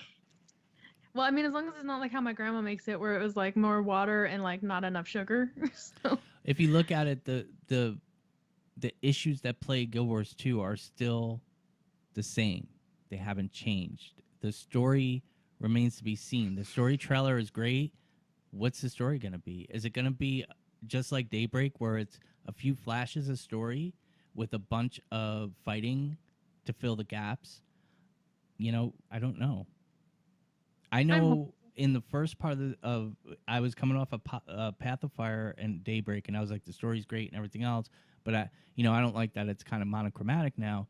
Now I'm at the point, and this is exactly the effect of the release cadence of Living Story. We're at the 3-month mark, beyond the 3-month mark of Daybreak, and I see that, the story is not as strong as I originally thought it was. Because when Mike Z said, "Oh, well, we're delayed," I'm like, no big deal. Imagine if that was season 2 After Ritlock plunges his sword and disappears into the void, we didn't get anything the next episode anyway, but imagine if that happened then. There'd be much more of an outcry. So, I don't know. There's a lot that remains to be seen. Marketing-wise, I agree. I think they hit all their goals. Gallios, playing air guitar on your mic stand? What's your thoughts? Totally was playing air guitar. I'm watching I had the a whole song time. going in my head. I didn't think you could see that on the edge because it looks like it's smaller on the screen, but you know, playing air guitar, I had a song in my head, and I was just. I see the whole picture. I showed the audience a different picture from what I see, much like ArenaNet. Awesome. Awesome. You should hear it. It sounds like a bass. It's like boom, boom, boom, boom, boom. All right, thoughts on marketing. Thoughts on marketing. Not a whole lot of thoughts on marketing because you guys have already said it. I mean, it's kind of not targeted for me. Like, I already have my community. I already have it. I already know what that's like. So they've got to be trying to appeal to people who are looking for a group or are looking for a community they might fit into. So they're highlighting that community. My thoughts on where they're going to go forward is there actually will eventually get into gameplay. The community section is just the introduction. Like, you know, if you're worried about checking out MMOs, here's the biggest reason why most people play MMOs, because there are other people here that you get to play with. It's just like Planet Fitness. Yeah, and then it's going to start moving on into the gameplay. Now, when that's going to occur, whether or not that'll be, like you guys said, in a cadence of month-to-month thing, I'm not quite sure about that.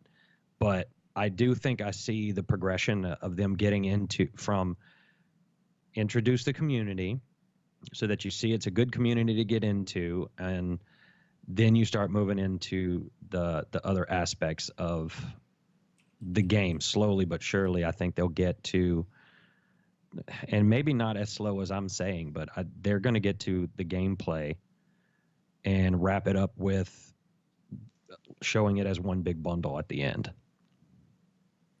I think every bit of the marketing going forward is going to focus on the community. I think they feel that is their strongest point. I think that's where they feel they stand out the most, and I think that's what they're going to continue to highlight. And I won't disagree that the community is a strong one, because I do think that we do have one of the stronger communities in an MMO world. But honestly, in my opinion, as far as games go, and you mentioned it earlier, and I know you meant it, the combat in Guild Wars 2 is unmatched. I've played a lot of MMOs, tested them all out, and I never knew what I was missing. And then I got into Guild Wars 2, and I realized this is what I was missing. This is what was missing in the other ones, because, you know, and no slight on WoW, because I really love playing WoW. Just not as much as the game I'm playing now, but no slight on WoW. But their combat system, to me, is atrocious. I can't get into it. I just, you know, I don't really have to think. That's what drives me crazy, and I don't. I press buttons. I mash buttons. Well, but when you're at level 20, you have what, 2-3 skills? You don't even have half your build yet. Well, right now it's sucking for me, and there's a reason absolutely, I left it in the first place. I agree. That's why I'm going to power level your ass up to 45, and we'll take it from there. Like I said, I don't dislike WoW, because I lived on WoW with, you know, my brother and both my brothers, Cash and JB and all those guys. We all played WoW, and you know, I loved it, but when Guild Wars 2 came out, and I was like, the combat system for me it was better. It just felt better. It is, but and I thought that, you know, I'm not into the cartoony art style. I think it's cute and I think it's cool at certain points.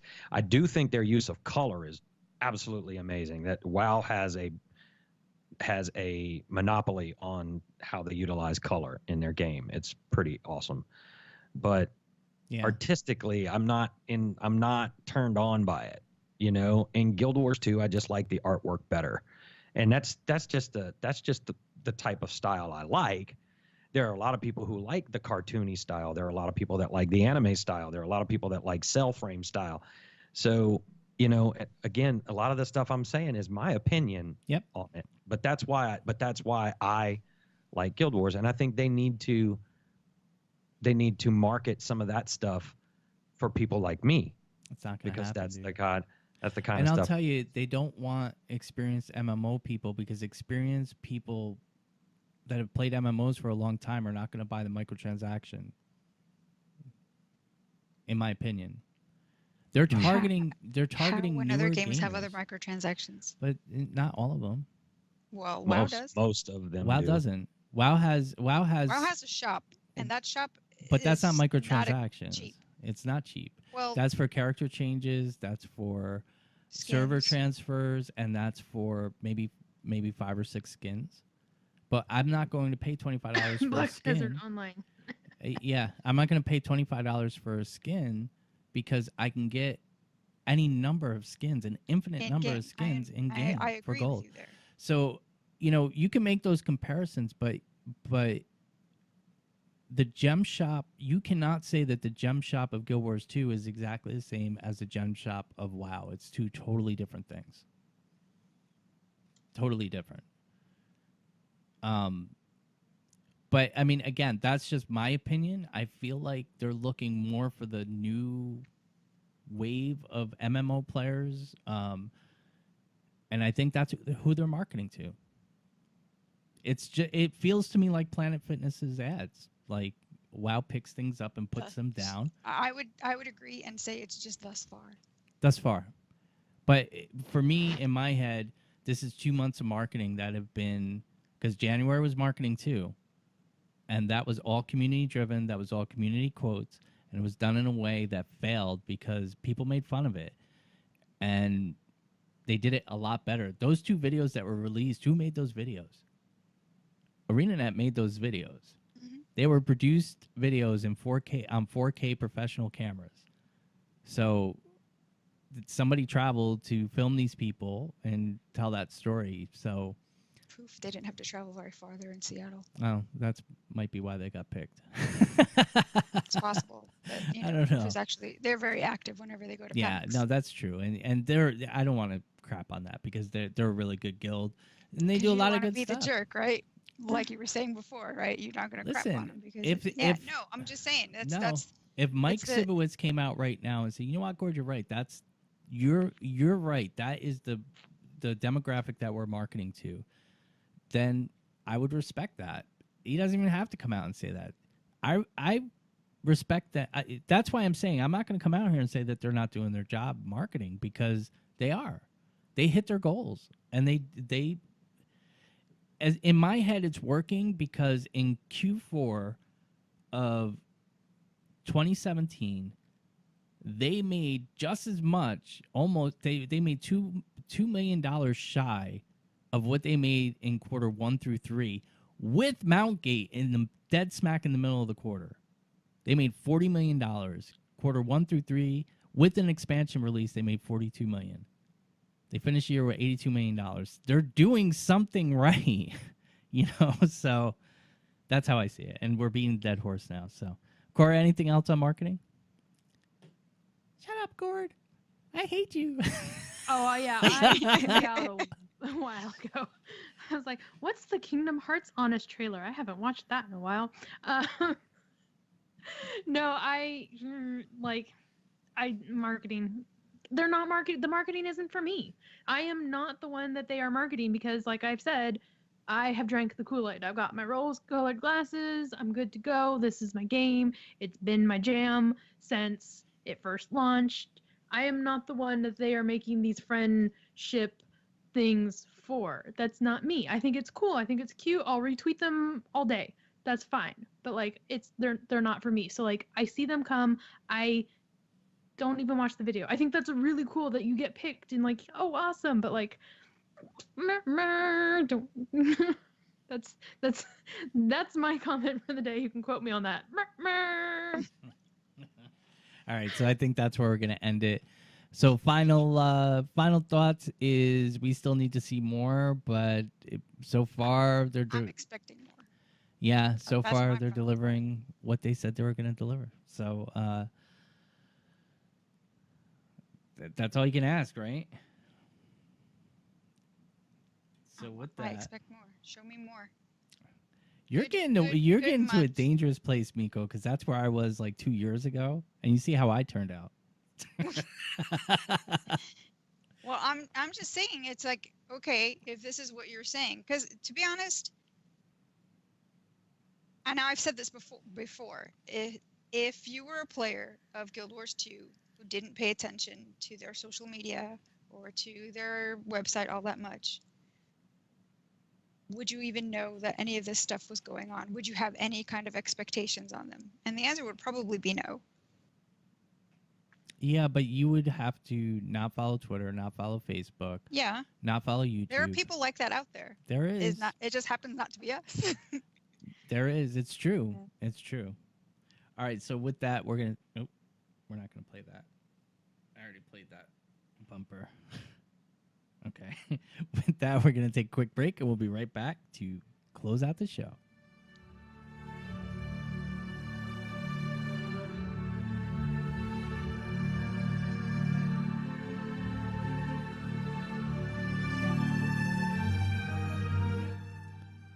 And we're back. Woot woot.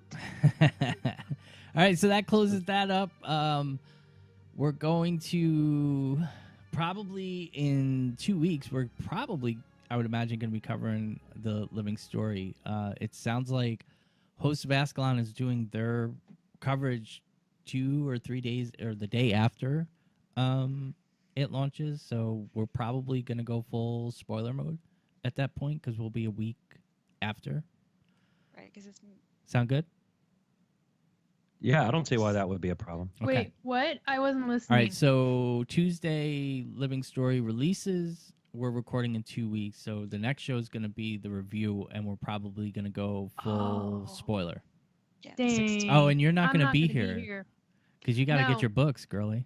I'm gonna make it rain books. So the Seattle Public Library has a yearly book sale. Yearly, like, okay, so I grew up, my hometown, like the county library was massive. It was like the massive library for the entire county of all the cities was my city. And so I grew up thinking like massive libraries were like the norm, and like coming up here and like all these tiny little libraries, I'm like, what is this? How do you even find a book? But the Seattle Public Library system is like renting out a building. They do this once a year, and they're filling it with all the books they've pulled off shelves from all the libraries, books that have been donated, and all sorts of things. And Friday night is the members only preview. So I paid my $21 to be the member for the year to support the library system, and I get in and I can get a max of 35 books. And then I may go back on like the Saturday or Sunday and get more. I think last year, this is how excited I am. Can you hear it in my voice? Last year, I think my count was I got something like 74 books. No, was it 74? No, I got over 100. It was, I think I got 130 something odd books. Well, that's a big difference from for- 74. Yeah, yeah. Yeah. The 74 Some was random how much number. money- 74. I spent $74 on like 130 some odd books is how it went. Sorry, I had to get the numbers correct. So I make it rain. So like I grew up, like I know how to do this. Like I'm gonna show up at least an hour and a half early on the members only preview night to get in line so that I can be towards the front of the line to get in right away so that I can make my way to my sections and grab all of my books. All right, cool. And, like, So that's your work shout out out? Yes, her shout out is to the Seattle Public This Library. Seattle service Book announcement Club. was brought to you by Kora from Guild Wars. All right. I'm excited, okay? No, that's cool. I'm glad you're excited. Miko, do you have any shout outs? No, actually. Okay. Terrible. Shout out to my dad because he was here until last weekend unpacking all my crap after he'd packed all my crap while I was at work because I ended up working past work hours. Nice. Shout outs to dads everywhere. There you go. Yeah. Yep. For being awesome. Gallows, Good how about job. you? Shout outs. I have a shout out, of course, to our wonderful chat room. I will let you get into more detail, Gord, because I know you like to do that with the guys. But I also want to mention a new podcast that Mog put out for my good friends Cash and Jibs. or JB, as we used to call him. Now he's Jibs. But anyway, they started a new podcast for TISO, and it is called Lore Seekers Podcast. Guys, if you want to hear the two gentlemen that we kind of were mentored by, mostly in this early stages of our deal, and guys that really backed us and supported us and everything. These two guys are fabulous. That I actually listened to the show. It's really, really good. And it starts off in a tavern atmosphere, and they kind of keep it. They keep the sound in the background of them talking over what tavern noise, and it's really, really good. That's cool. So they plan to do tavern hopping on their show, if I'm understanding it correctly. So check them out, guys. So this shout out's for Cash and Jibs. We wish you all the best. And if the rest of the shows are like the first one, it's going to be fantastic. Absolutely. That's my shout out to those guys. JB really had a big part in getting us set up when we first launched, and he's a great guy. So is Cash. So good luck to them. It's good to hear them podcasting again. And they sound fabulous. Of course they do. They're good. They're good. So. Very good. All right. And I don't know what else I was supposed to say about chat, but thanks for not throwing things at me, I guess. I don't know. But thanks, Deo, and for showing up, and Dolvik, and Ratha, everybody, RCB, for hanging out with us and make it chat fun and everything. And I just wanted to, I don't know. I wanted to give a shout out to, I want to give a shout out to the guys over at Host of Ascalon. I sat through their show for the first time. I'm trying to get better at making sure I get to everybody's recordings and at least participate in stuff, because Deo's always here. Uh-oh. What? Did we lose? No, he's back. He's back. Oh, okay. He's back. You're back. I didn't lost go you anywhere for a second. Oh, all right. Anyway, yeah, you went somewhere because I couldn't hear anything. Anyway, that's my goal, is to get out to the other podcasts a lot more and stuff. So everybody does a great job. Yeah, same here. Same here. There's everyone we've met so far in this community that does content creation and stuff like that. That we really have some good folks that are out there spreading the word. Yeah, absolutely. But yeah, I actually jumped in, and actually Gord showed up too. We watched Malthanis and Deo playing World v World too. So trying to catch that. I caught a little bit of the Hosts of Ascalon show too, but it was running into children's bedtime. So yeah. It was good to see that they had. It's not good for them, but it was good to see that they had the same problems that we had our last show. Yeah, because their show sounds so clean when it plays back on the podcast. Well, they got everything going. They did the show, and they're like maybe 3 minutes into the show, and Alona realized that she didn't hit the record button, and so they had to start over again. So it's cool to see that stuff. So yeah, it's a lot of fun. So I'm going to try and make it out to Talk a Script tomorrow and stuff, because like I said, those guys are always here and hanging out, and I want to try and do that too. Go ahead, Kora. Okay, I was going to say, if you're finished, I just realized I do have an actual shout out for like the community. Oh, okay, go ahead. So if you liked the Winter's Day zine, the same team behind that, or like the same like creative mind, Zorav, is behind the Guild Wars Tarot Club. So follow at GW2 Collective. She got a creative partnership, so like in winter, I don't know if she's always going to do a Winter's Day zine, but like for the summer fun thing that's happening is a tarot card set. So it's going to be a full tarot card set that you can, like a physical set, not like, here's a cool art book of like tarot card style. Like, no, it's an actual deck. And there's going to be a booklet of like, so you could like do tarot card readings, and it's really cool. So check it out. Follow them on Twitter to stay up to date on what's going on with that. So that's my shout out. Yay. Yay. Sorry. All right. So, Miko, if the good people want to get in touch with you, how can they do that? They can follow me here on Twitch or Twitter at InkySticks. You can get me in Discord at Miko #3586. You can get me in game at sanspen.6093. think that's it. Yep. All right. And Gallios, where can everybody get in touch with you? You can reach me on Twitch at Gallios_GW2. I mean, Twitter. You can reach me there. And you can reach me in game at Gallios.8142. And if you want to hit me up in our Discord, I'm at Gallios #3334. All right. And Kora, where can the good people get in touch with you? I am on Twitter at Guildlores. I'm also on Instagram and Tumblr as at Guildlores, and I'm on Twitch as Guildlores. Basically, just go to social media and look up Guildlores, and that's going to be me. On Discord, I am Kora, a #2568, and in game I am south of Neptune.6254. And you should totally follow me. Because coming soon is going to be a non-Guild Wars related thing, but I did a poll on Twitter. My friend gifted me Hellblade Senua's Sacrifice, which is like scary, and I don't do scary, so I'm going to do like a marathon live stream of me attempting to play that in the next sometime weeks, months, I don't know. That So might follow be me. fun to watch. I'm going to schedule it. I'm going to be like, it's going to be this day from like this time to this time. Come watch me cry. There's going to be Yeah, if there's a chance that you're going to curl up in the corner and cry, I'll watch. I mean, I'm legit. I know I'm going to be scared. And like she's like my best friend. I'm like, how could you do this to me? Yeah. She's like, it's totally not scary. You're such a liar. All right. So if you want to get in touch with this show, you can email us at sotdpodcast@gmail.com. You can follow us on Twitter at @SOTD_podcast. And you can find everything else you need to know about us at sotdpodcast.com.